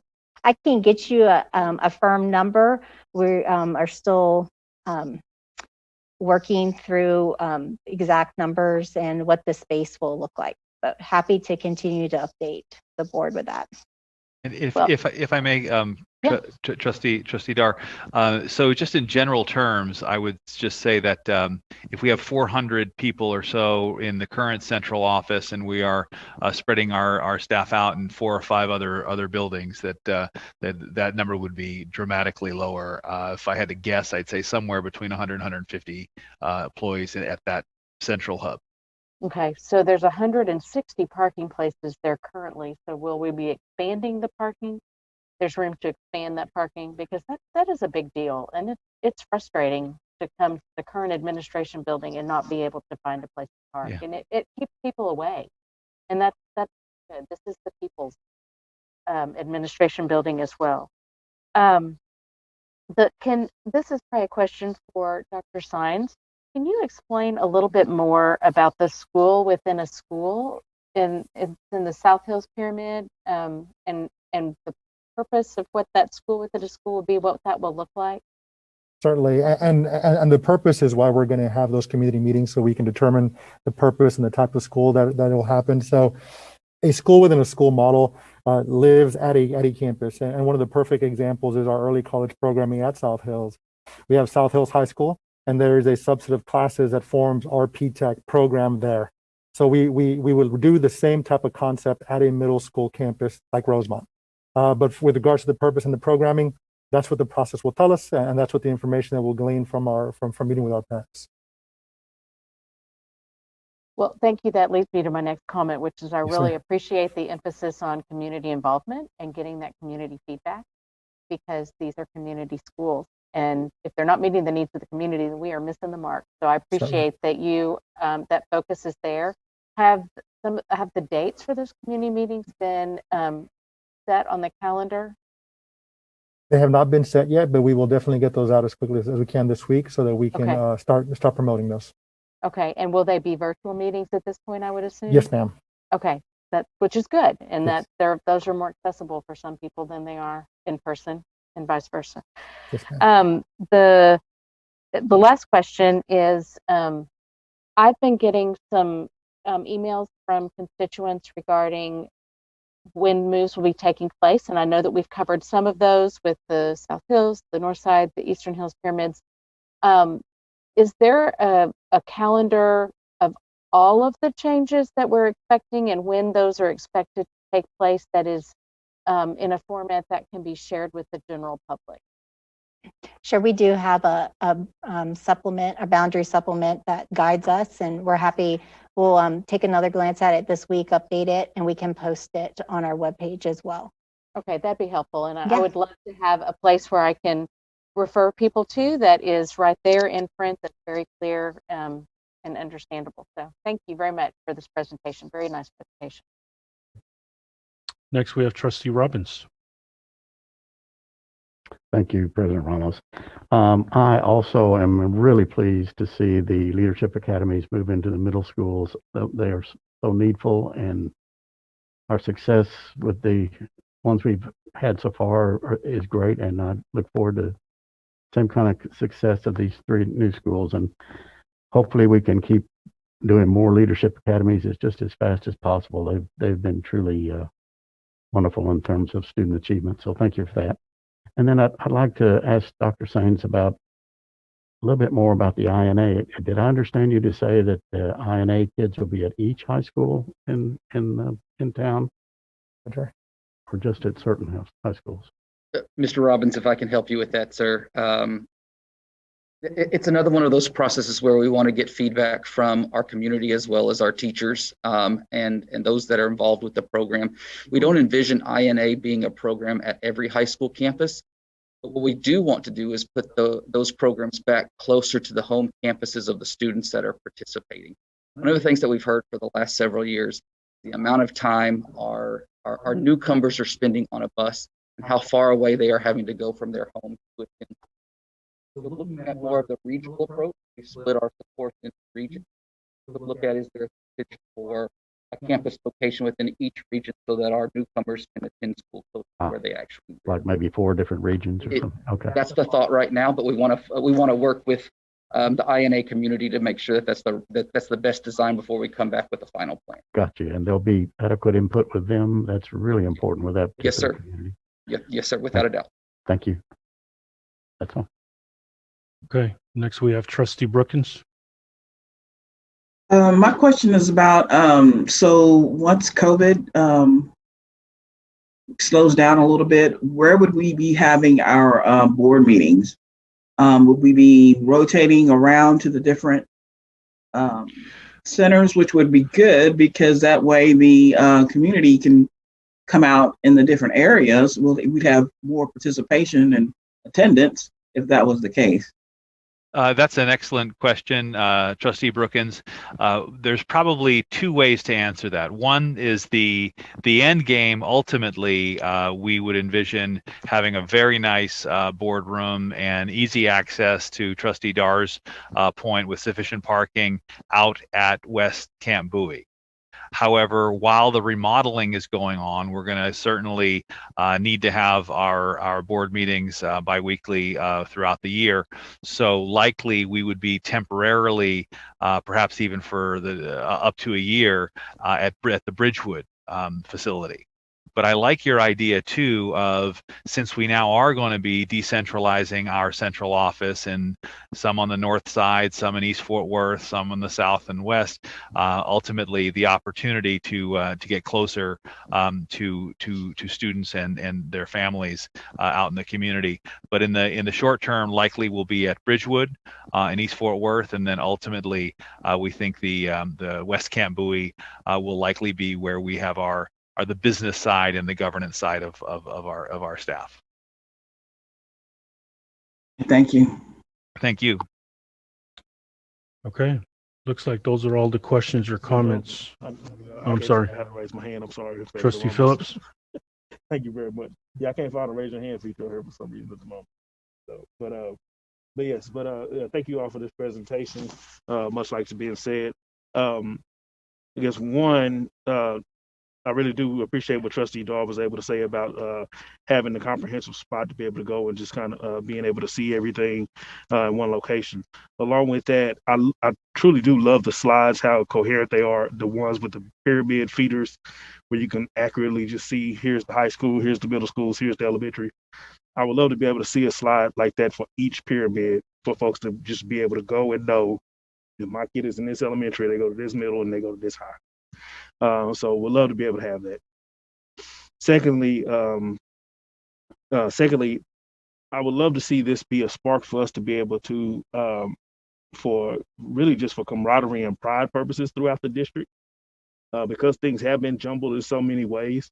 I know that some of the camaraderie is down when it comes to some of the campus pride that we have in different schools, campuses, or pyramids. But these realignments and these structures that we're going to have, this is really a great opportunity for that for that interaction to flow from elementary school up through high school, from those campus principals, from those campuses all together. Even if it's if you have the high school students doing interactions with those elementary students early on, kind of already grooming them that if you're in a particular pyramid, if you're in Arlington Heights, when you're in this elementary school, you're going to be a yellow jacket, right? If you're Dunbar, if you're in this elementary school, you're going to be a wildcat.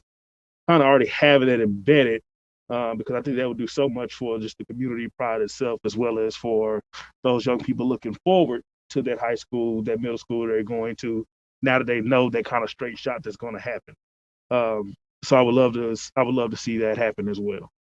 I had a third one, but it's slipping my mind at the moment. So I just appreciate y'all for this presentation. And yes, it would be really good. Trustee Dar's suggestion was great, to be able to have something to refer people back to.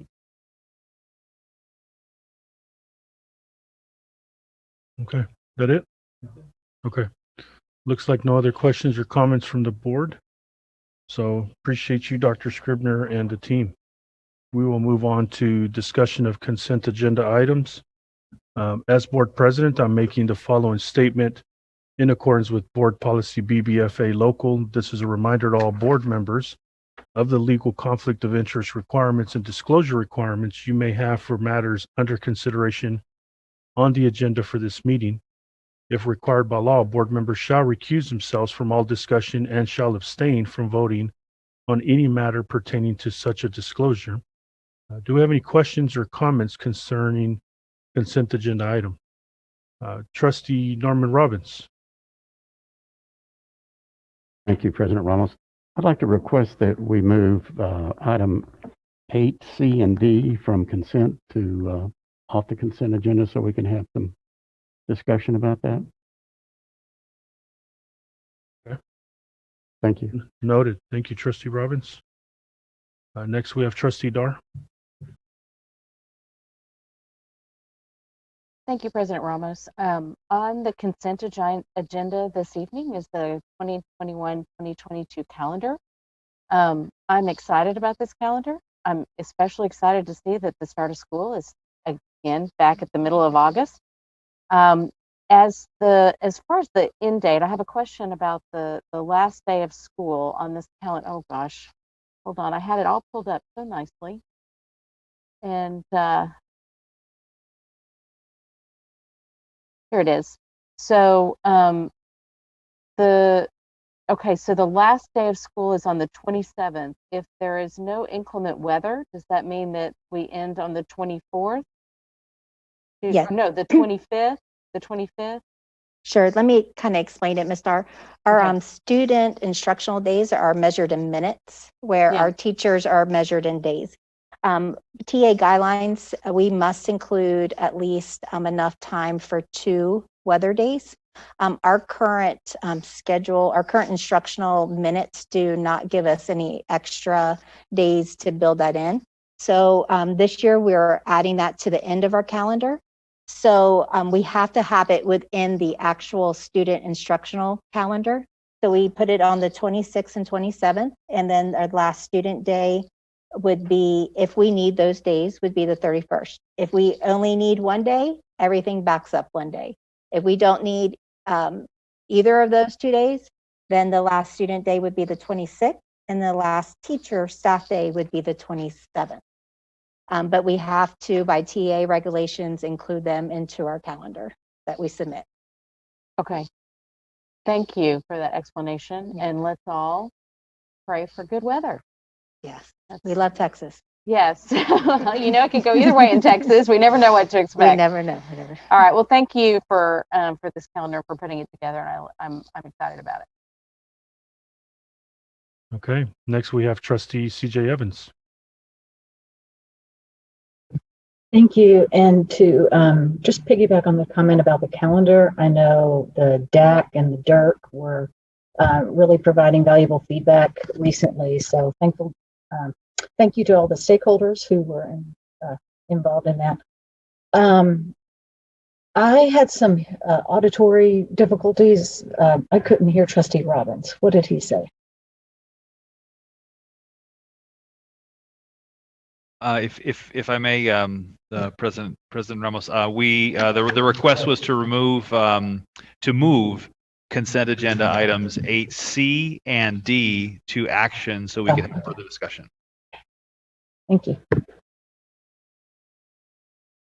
Okay, looks like no other questions or comments from the board on consent agenda. So the time is 7:17 p.m. The date is Tuesday, January 26, 2021. We will now recess and reconvene virtually for executive session as authorized by Chapter 551 of the Texas Government Code under Sections 551.071, .072, .074, and .076.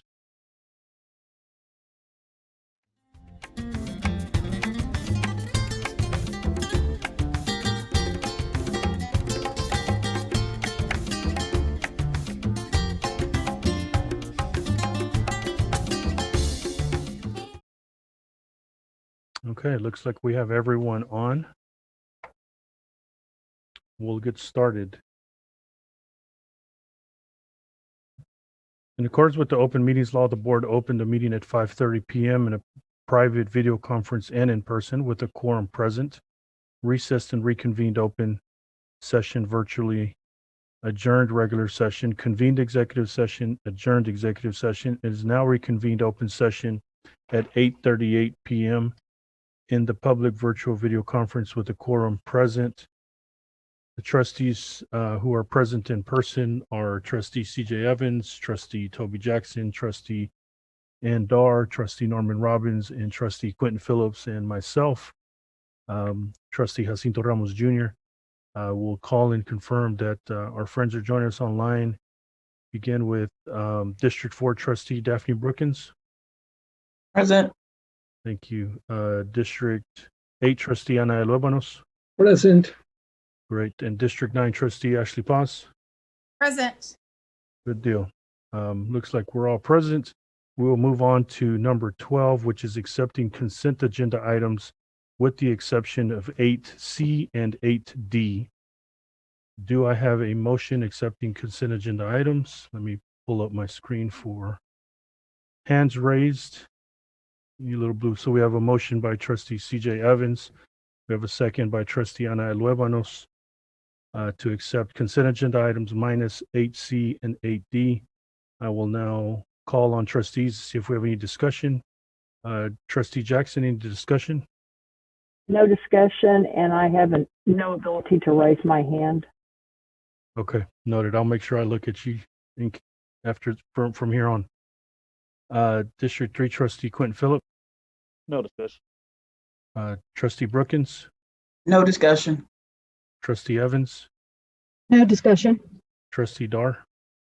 No discussion. Trustee Robbins. No discussion. Trustee Luebanos. No discussion. Trustee Paz. No discussion. And I have no discussion, so we will move to vote. We'll call on each trustee. Please say yes, no on this item. So Trustee Jackson. Yes. Trustee Phillips. Yes. Trustee Brookins. Yes. Trustee Evans. Yes. Trustee Dar. Yes. Trustee Robbins. Yes. Trustee Luebanos. Yes. Trustee Paz. Yes. And thank you. And I am Trustee Ramos, and I vote yes. So the motion passes 9-4-0 against. We'll move on to 13 action items removed from consent agenda. We'll begin with 8C from consent agenda. And just to make sure, let me read it out. So my apologies for not being ready with this portion. Consent agenda item 8C was approved findings regarding the agreement renewal for tax collection service. So do I have a motion? Looks like I have a motion by trustee CJ Evans. Looks like trustee Robbins. Is that a second, or is that for comment? That's for comment. I'm sorry. Okay, no worries. So we have a motion by trustee Evans. Looks like we have a second by trustee Luebanos. We'll move on to discussion. I'll call on each trustee to see if you have any discussion, beginning with trustee Jackson. I have no discussion at this time. Okay. Trustee Phillips. No discussion. Trustee Brookins. No discussion. Trustee Evans. No discussion. Trustee Dar. No discussion. Trustee Robbins. Thank you, President Ramos. In the past, we have, the board has hired an independent consultant to review RFPs from qualified firms that could be our delinquent tax collectors, and have utilized the results of that analysis to help decide which firms, presuming we got more than one bid or one request, would be the best to handle this part of our business.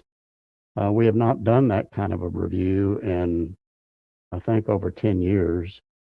And typically, it's prudent to do diligence on financial firms. I know with our external auditor, we decided after 10 years it would be prudent to, again, see if they would be the best to continue with the business or not. And it turns out we continued with them.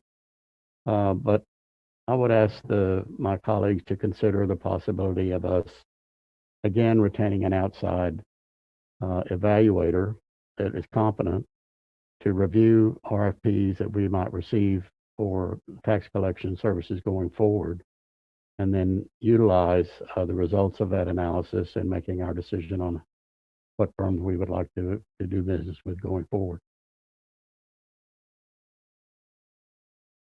So, Trustee Robbins, are you looking for a response from staff, or are you making an amendment to the motion? What is your Point of order, if I may? Mhm. I actually haven't even stated my motion. So. Okay.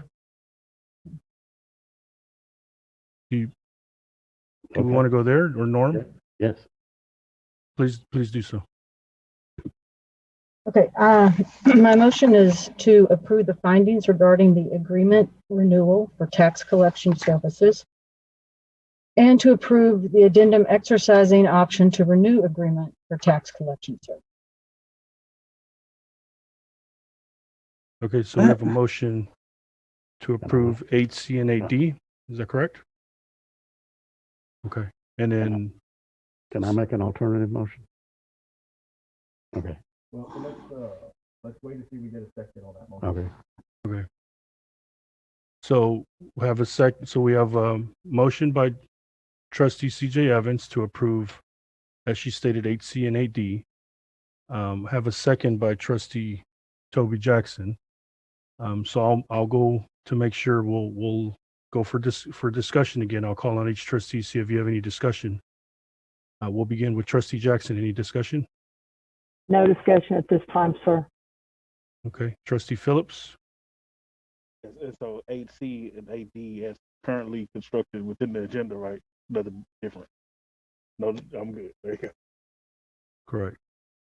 Trustee Brookins? No discussion. Okay. Trustee Evans? No discussion. Okay. Trustee Dar? No discussion.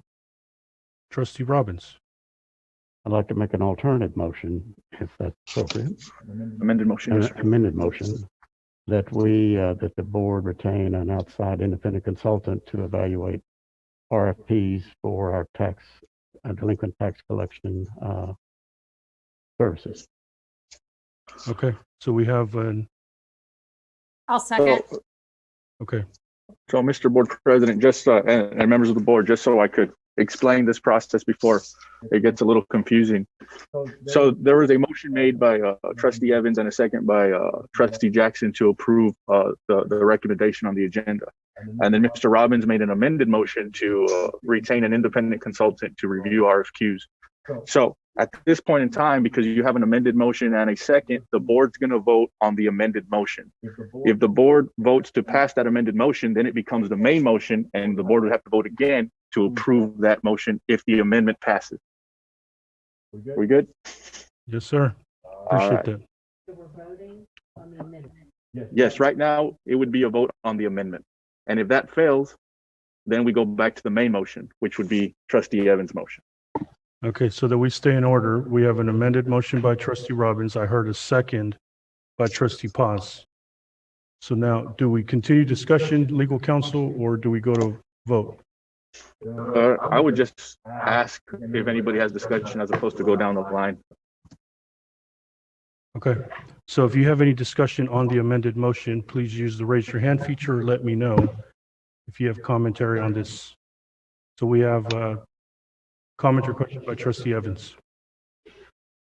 Yes, just for Ben, is that allowable under the Robert's Rules of Order, because the agenda item is, the recommendation is, there are options, as I read it, were approve, deny, or remand for study. Getting outside evaluation was not one of those three options. So the procedure to amend the motion is allowable under the Robert's Rules of Order. Now, with respect to the agenda item itself, it wasn't one of the items that was on the alternatives. You have alternate actions. But under the Open Meetings Act, I guess it would be okay. I think what we could do right now is let's just vote on the amendment and see how that goes, because it may not be an issue depending on how that amendment is voted on. Does that make sense?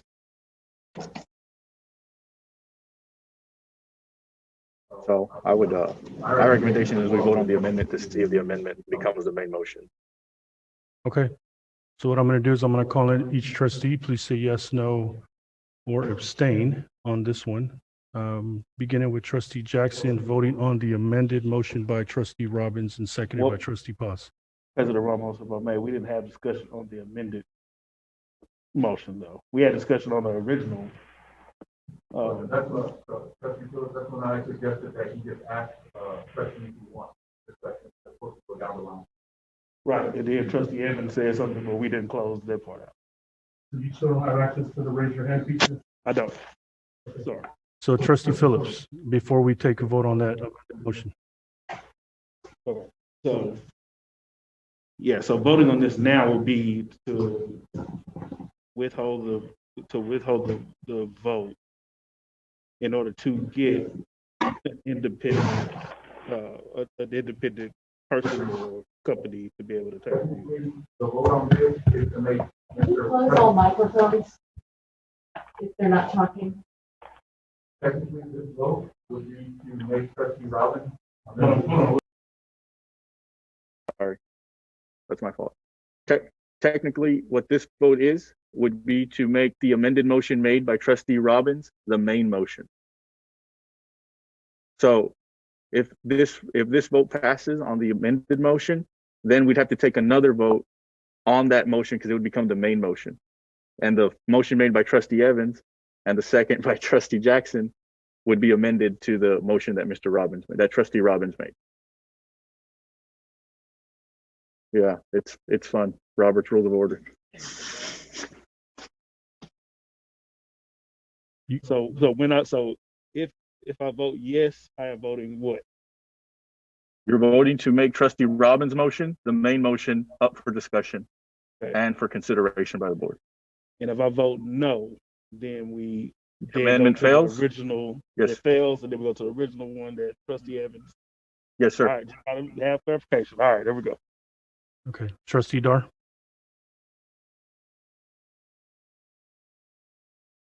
Sorry, I believe I raised my hand because there were so many mics open and I couldn't hear the conversation. And so thank you to those who closed your mics.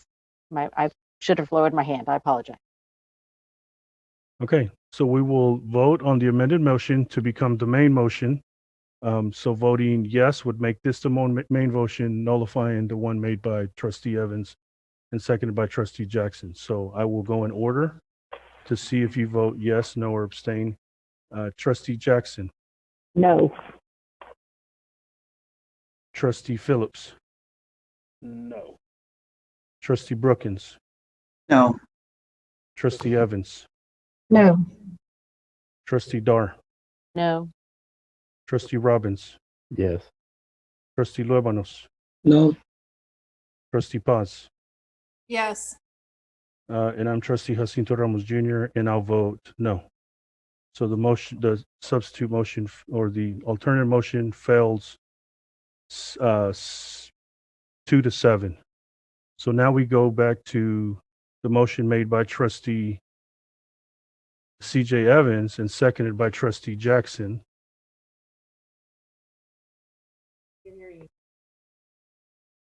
And when you were asking board members for discussion, you were at trustee Robbins.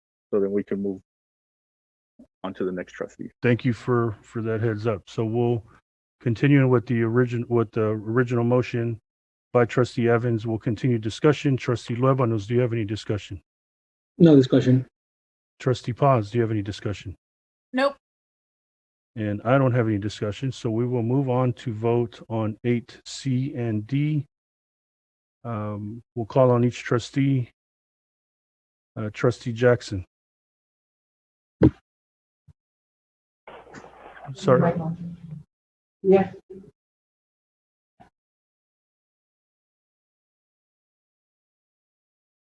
For the record, trustee Jackson voted yes. Trustee Phillips. Yes. Trustee Brookins. Yes. Trustee Evans. Yes. Trustee Dar. Yes. Trustee Robbins. No. Trustee Luebanos. Yes. Trustee Paz. Nope. And I'm trustee Jacinto Ramos Jr. and I'll vote yes. So the motion passes 7-4 and 2 against. We will now move on to,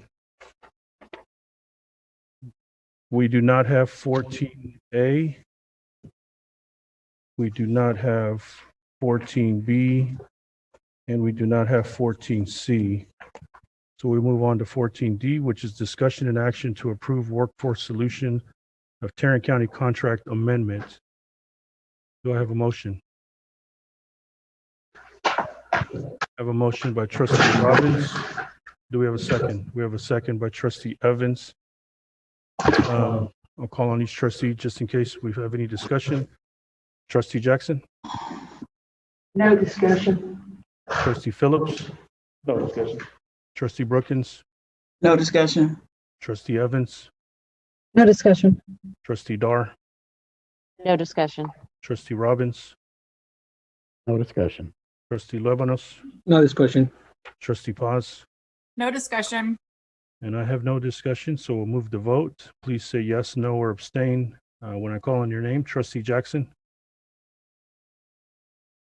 Yes. Trustee Phillips, Yes. Trustee Brookins, Yes. Trustee Evans, Yes. Trustee Dar, Yes. Trustee Robbins, Yes. Trustee Luébanos, Yes. Trustee Paz, Yes. and I'm Trustee Ramos, and I vote yes. Motion passes 9-4 and 0 against. Moving on to E, discussion and action to approve resolution EEOC charge 31A-2020-00036. Do I have a motion?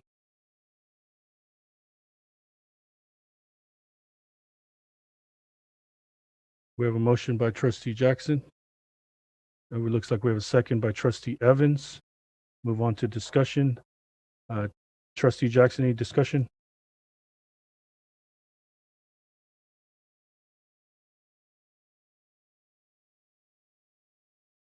No. Trustee Phillips, No discussion. Trustee Brookins, No discussion. Trustee Evans, No discussion. Trustee Dar, No discussion. Trustee Robbins, No discussion. Trustee Luébanos. I'm No sorry, discussion. is this the action item for the on page 147? This is for letter E, 14E, the resolution. Oh, yes. I Okay. want to thank my colleagues and the staff for working on this resolution for the employees. So thank you guys.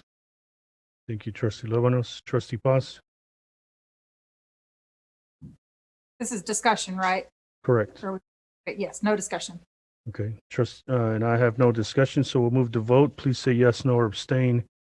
When I call on you, my colleagues, Trustee Jackson,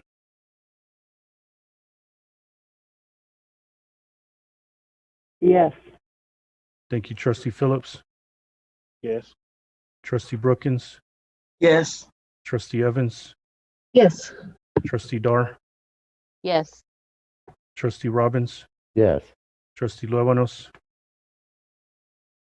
Yes. Trustee Paz, Yes. and I'm Trustee Ramos, and I vote yes. Motion passes 9-4 and 0 against. Letter F, discussion and action to approve resolution of the Fort Worth Independent School District Board of Trustees granting employees additional paid leave due to the COVID-19 pandemic. Do I have a motion? I make a motion. Sorry, so we've got a motion by Trustee Brookins, got a second by Trustee Robbins. I'll call on trustees, see if you have any discussion. Trustee Jackson?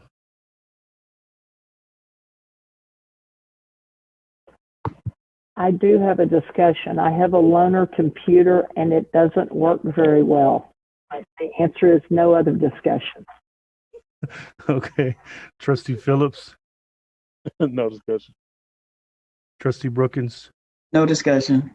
Trustee Evans? No discussion. Trustee Dar? No discussion. Trustee Robbins? No discussion. Trustee Luébanos? No discussion. Trustee Paz? No discussion.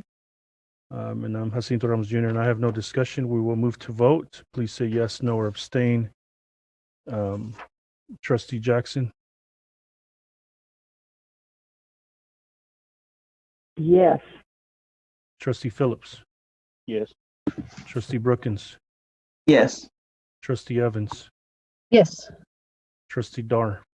Yes. Trustee Robbins? Yes. Trustee Luébanos? Yes. Trustee Paz? Yes. And I'm Trustee Ramos, and I vote yes. The motion passes 9-4 and 0 against.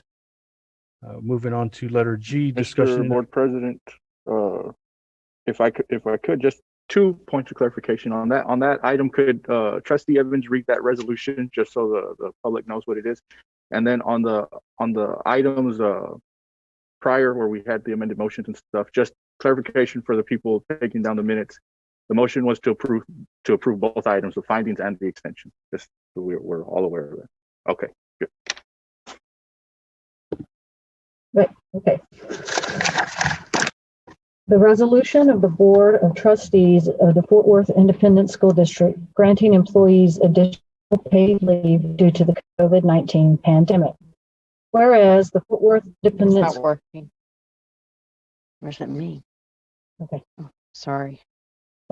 Whereas the Fort Worth Independent School District Board of Trustees recognizes that officials in Tarrant County have declared an emergency regarding the potential spread of the coronavirus, COVID-19, hereafter COVID-19, and the territory included in the Fort Worth Independent School District is within the areas where an emergency has been declared.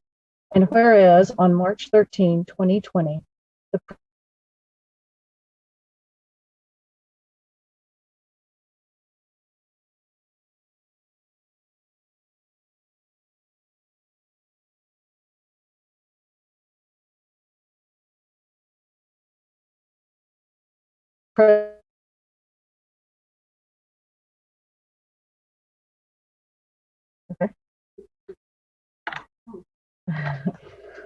Whereas on March 13, 2020, the President of the United States declared a national emergency regarding COVID-19, and whereas on March 18, 2020, the United States Congress passed and the President of the United States signed into law the Families First Coronavirus Response Act, hereafter FFCRA, requiring certain employers to provide their employees with paid sick leave or expanded family and medical leave for specified reasons related to COVID-19. And whereas FFCRA legislation, effective April 1, 2020, expired on December 31, 2020, and whereas the board recognizes that COVID-19 continues to be an unforeseen and unavoidable emergency of urgent public necessity, and whereas the board has a substantial public interest in protecting the health and safety of its students, staff, and community, and therefore desires to ensure that the school district and the community are prepared to the fullest extent possible to protect the health and safety of students, staff, and the community in light of COVID-19. And whereas the board is authorized by the Texas Education Code, section 45.105, to expend funds of the Fort Worth Independent School District for purposes necessary in the conduct of public schools as determined by the board. And whereas the board acknowledges that during a pandemic, district employees may be unable to report to work if they are quarantined as a result of COVID-19 and or test positive for COVID-19. And whereas the board finds with the expiration of FFCRA leave, there continues to be need for additional leave for employees requiring quarantine who are unable to work from home, qualifying employees. And whereas the board determines that qualifying employees may suffer a loss of pay if they do not report for work and have exhausted all available state and local leave days. And whereas the board concludes that providing additional paid leave to all regular qualifying employees. Keep going, okay. Regular qualifying employees, contractual and non-contractual, salaried and non-salaried, serves the public purpose of protecting students and staff, maintaining morale, and reducing turnover. Now, therefore, be it resolved that the Board of Trustees of the Fort Worth Independent School District authorizes the continuation of a modified version of the emergency paid sick leave provision of the FFCRA, providing additional paid leave, not to exceed 80 hours for full-time employees, prorated to the equivalent of 10 days for those working less than 40 hours per week, at 100% of the employee's daily rate for all regular qualifying employees who are unable to report to work or telework due to their own COVID-19 illness or the need to quarantine as a result of direct exposure to someone who has tested positive for COVID-19. The authority granted by this resolution is provided for the period of February 1, 2021 to June 30, 2021. I'm still on. I'm still on. Regardless of any previous leave taken under the FFCRA, unless the board acts to authorize a longer duration. Furthermore, this resolution shall be void and all related benefits shall cease immediately should the United States Congress subsequently extend, revise, or initiate a new FFCRA or similar legislation.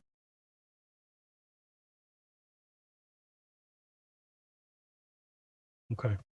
We good to proceed to G? All right. Thank you, legal counsel. Appreciate you catching that for us.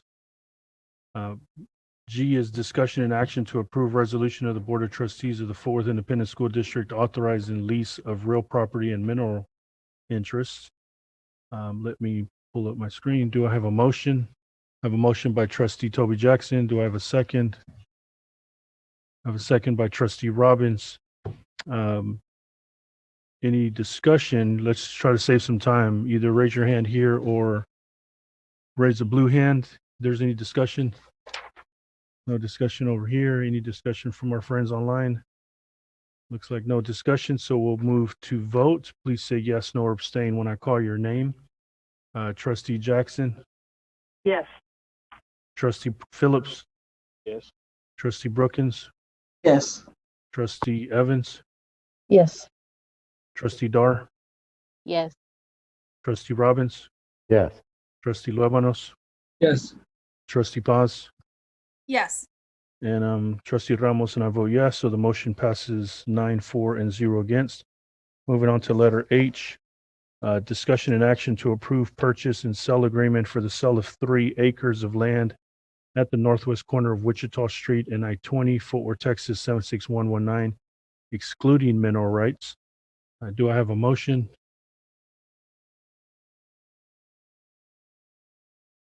We have a motion by Trustee Jackson. Do I have a second? We have a second by Trustee Evans. Any discussion from any of my colleagues?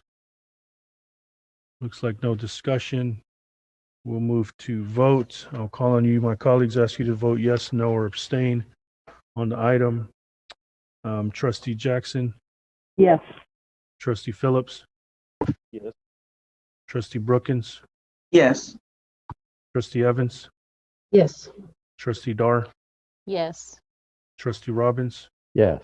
Trustee Luevanos, Yes. Trustee Paz, Yes.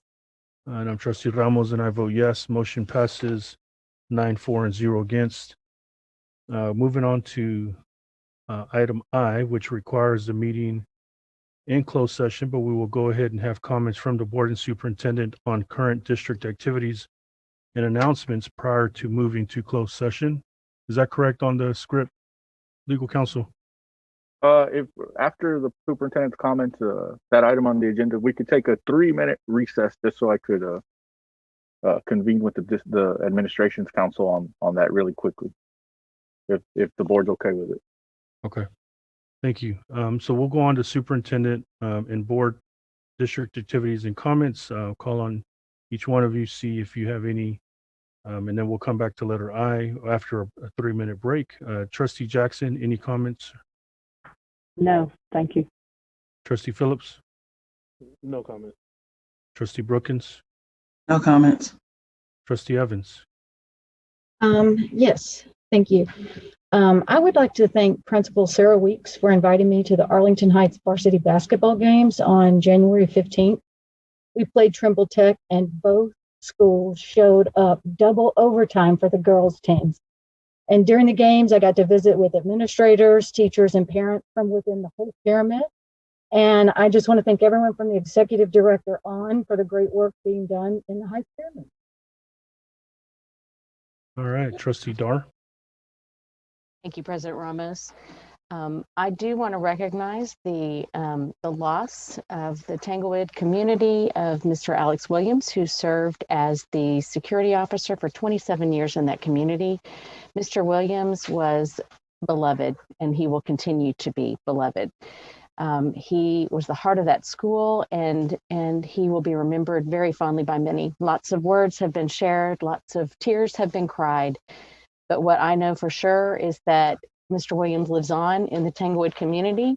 I am grateful that I had the opportunity to know him. I am thankful that every day he made my kids feel special, and every day he made every other kid in that community feel like they were valued and they were respected and they were worthy of exorbitant amounts of love. And that is what he showered on them. He will be greatly missed. And I know that the Tanglewood community is hurting, and even the greater community is hurting as well. But he will be missed, and he will be remembered, and he will always be loved. Thank you. Thank you, Trustee Dar. Trustee Robbins? No comment. Trustee Luevanos? No comments. Trustee Paz? No comments. Dr. Scribner? No comments. Thank you. Okay, and I have no comments. So there are no more comments. The time President is. Ramos, looks like Trustee Brookins is trying to get your attention. Oh, I don't know how. I'm so sorry, Trustee Brookins. Go ahead. You didn't skip me. I forgot I was going to say something. Okay. Floor is yours. Okay. I just want to give a special shout out to all the schools who showed their support for us for Board Appreciation Month. And a special shout out to Briscoe Elementary for putting together a very moving video for me on Twitter, and for TCC South Collegiate for their beautiful floral arrangement. And last but not least, to Mr. Howard Robertson, OD Wyatt principal, for attending the Forest Hill City Council meeting with me to speak about the OD Wyatt pyramid. Okay. Thank you, Trustee Brookins. If there are no more comments, the time is 9:11 p.m. and we will move for a 3-minute break so the legal counsel can visit with staff to discuss the complaint hearing of Suzanne Asfor. So we leave this meeting. All right, everyone, we're going to begin. Moving on to letter 14I, the time is 9:21 p.m. The purpose of this portion of the meeting is to hear the level 3 complaint of Ms. Suzanne Asfor. This hearing is being conducted during a duty called meeting of the Fort Worth Independent School District of Trustees convened on Tuesday, January 26, 2021. The hearing is being held pursuant to the district's complaint policies. A notice of this meeting was provided in accordance with the Texas Open Meetings Act. I am Jacinto Ramos Jr., Board President. For the record, a quorum is present. The following board members are present with us. Trustee Daphne Brookins, Trustee Ann Dar, Trustee CJ Evans, Trustee Toby Jackson, Trustee Ana Luevanos, Trustee Ashley Paz, Trustee Quentin Phillips, and Trustee Norman Robbins. Also present is Ben Castillo, the attorney who may advise the board on legal issues related to the complaint during the hearing or deliberations. We are meeting to consider the level 3 complaint of Ms. Asfor.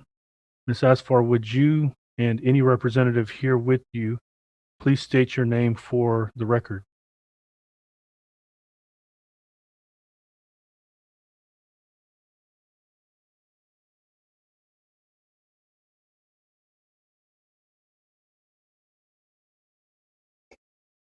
Suzanne Asfor. Thank you. Will the individual responding on behalf of the administration please state your name?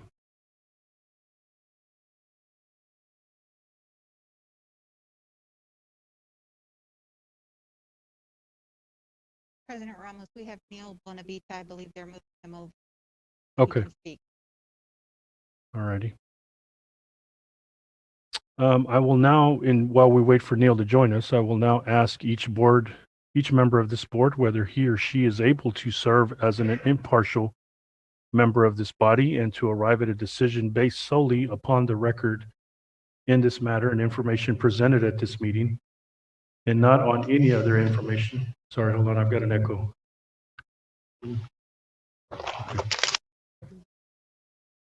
Yes. I can't, the dinosaur's really hard to operate. So I'll pick back up. I will now ask each member of the board whether he or she is able to serve as an impartial member of this body and to arrive at a decision based solely upon the record in this matter and information presented at this meeting, and not on any other information he or she may have heard prior to this meeting. Any member not able to serve should say so now and ask to be excused. Any of my colleagues asking to be excused because of this?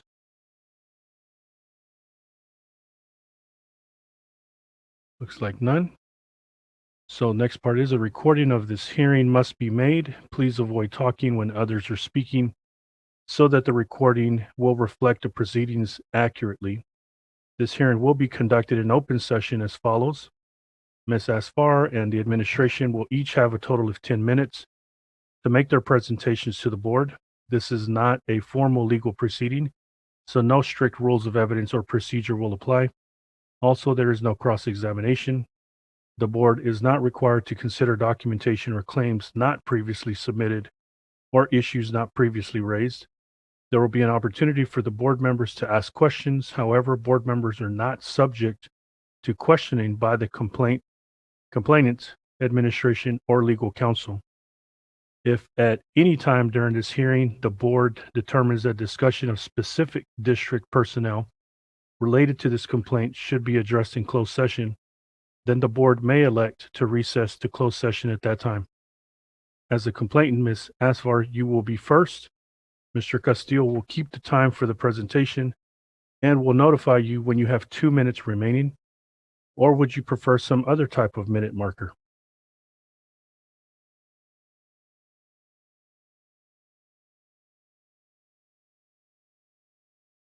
Ms. Asfar, would you prefer any other type of minute marker? Thank you. Okay. At any time remaining of your 10 minutes after your initial presentation can be used by you for rebuttal after the administration's response.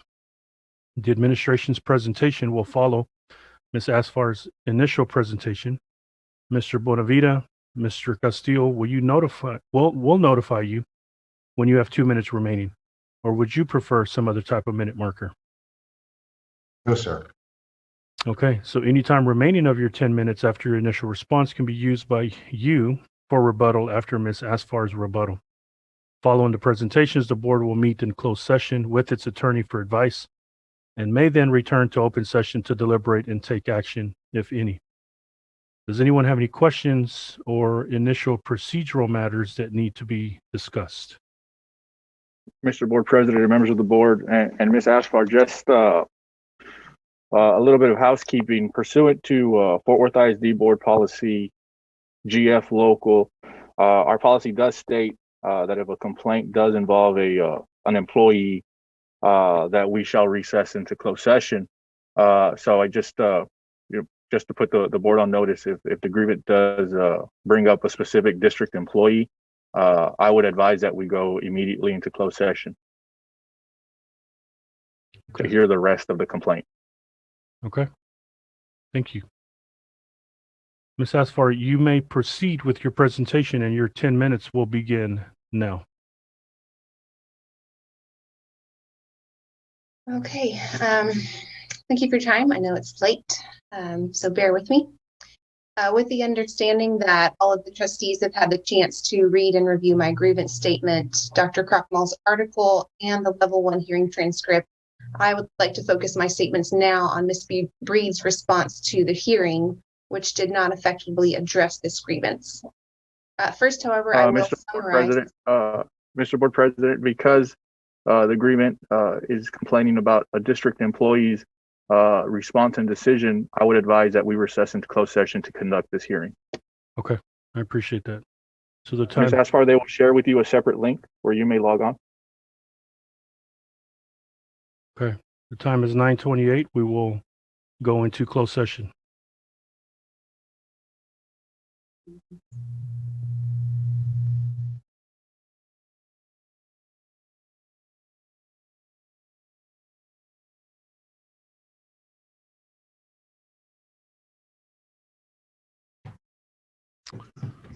Okay, we are now convened in open session to deliberate, consider, and take action on Ms. Asfar's Level 3 complaint. The time is 10:34 p.m. I'll be looking to legal counsel for a motion. Yes, Mr. Board President, members of the board, advice of counsel is to uphold the level 1 decision, except any determination regarding the First Amendment.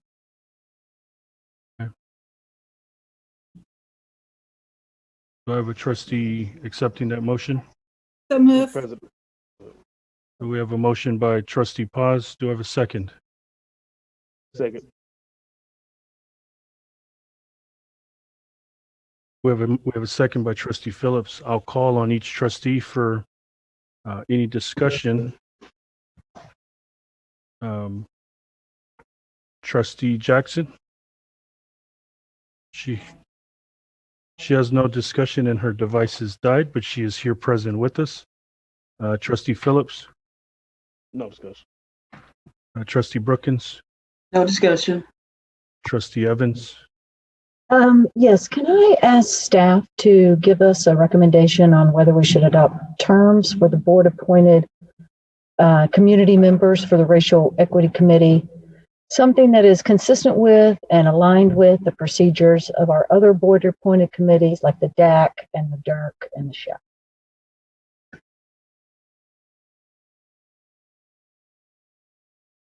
If I may, staff, President Ramos, Superintendent Scribner. So we've already begun those conversations as committee as far as with the Department of Equity Excellence, as Department of Equity and Excellence as well, Trustee Evans. So to put more formal policies and procedures in place as far as term limits and membership when it comes to the Race Equity Committee. So that's an undertaking that'll be happening in the very near future, moving forward into the next academic school year. Thank you, Trustee Phillips. Okay. Any other discussion, Trustee Evans? Next, we have Trustee Dar. Any discussion? No discussion. Trustee Robbins, any discussion? No discussion. Trustee Luevanos? No discussion. Trustee Paz? No discussion. And I'm Jacinto Ramos Jr., Trustee Ramos, and I have no discussion. We will move to vote. I'll ask that you please vote yes, no, or abstain. Trustee Toby Jackson? Hold, yes. Is that correct? Okay, she votes yes. Trustee to uphold, and as mentioned by legal counsel, Trustee Phillips, Yes. Trustee Brookins, Yes. Trustee Evans, Yes. Trustee Dar, Yes. Trustee Robbins, Yes. Trustee Luevanos, Yes. Trustee Paz, Yes. and I'm Trustee Jacinto Ramos Jr., and I vote yes. So the motion passes 9-4 and 0 against. We have already heard comments from the trustees and Dr. Scribner. So the time is 10:38 p.m. and this meeting is adjourned. Everyone stay safe. See you guys later.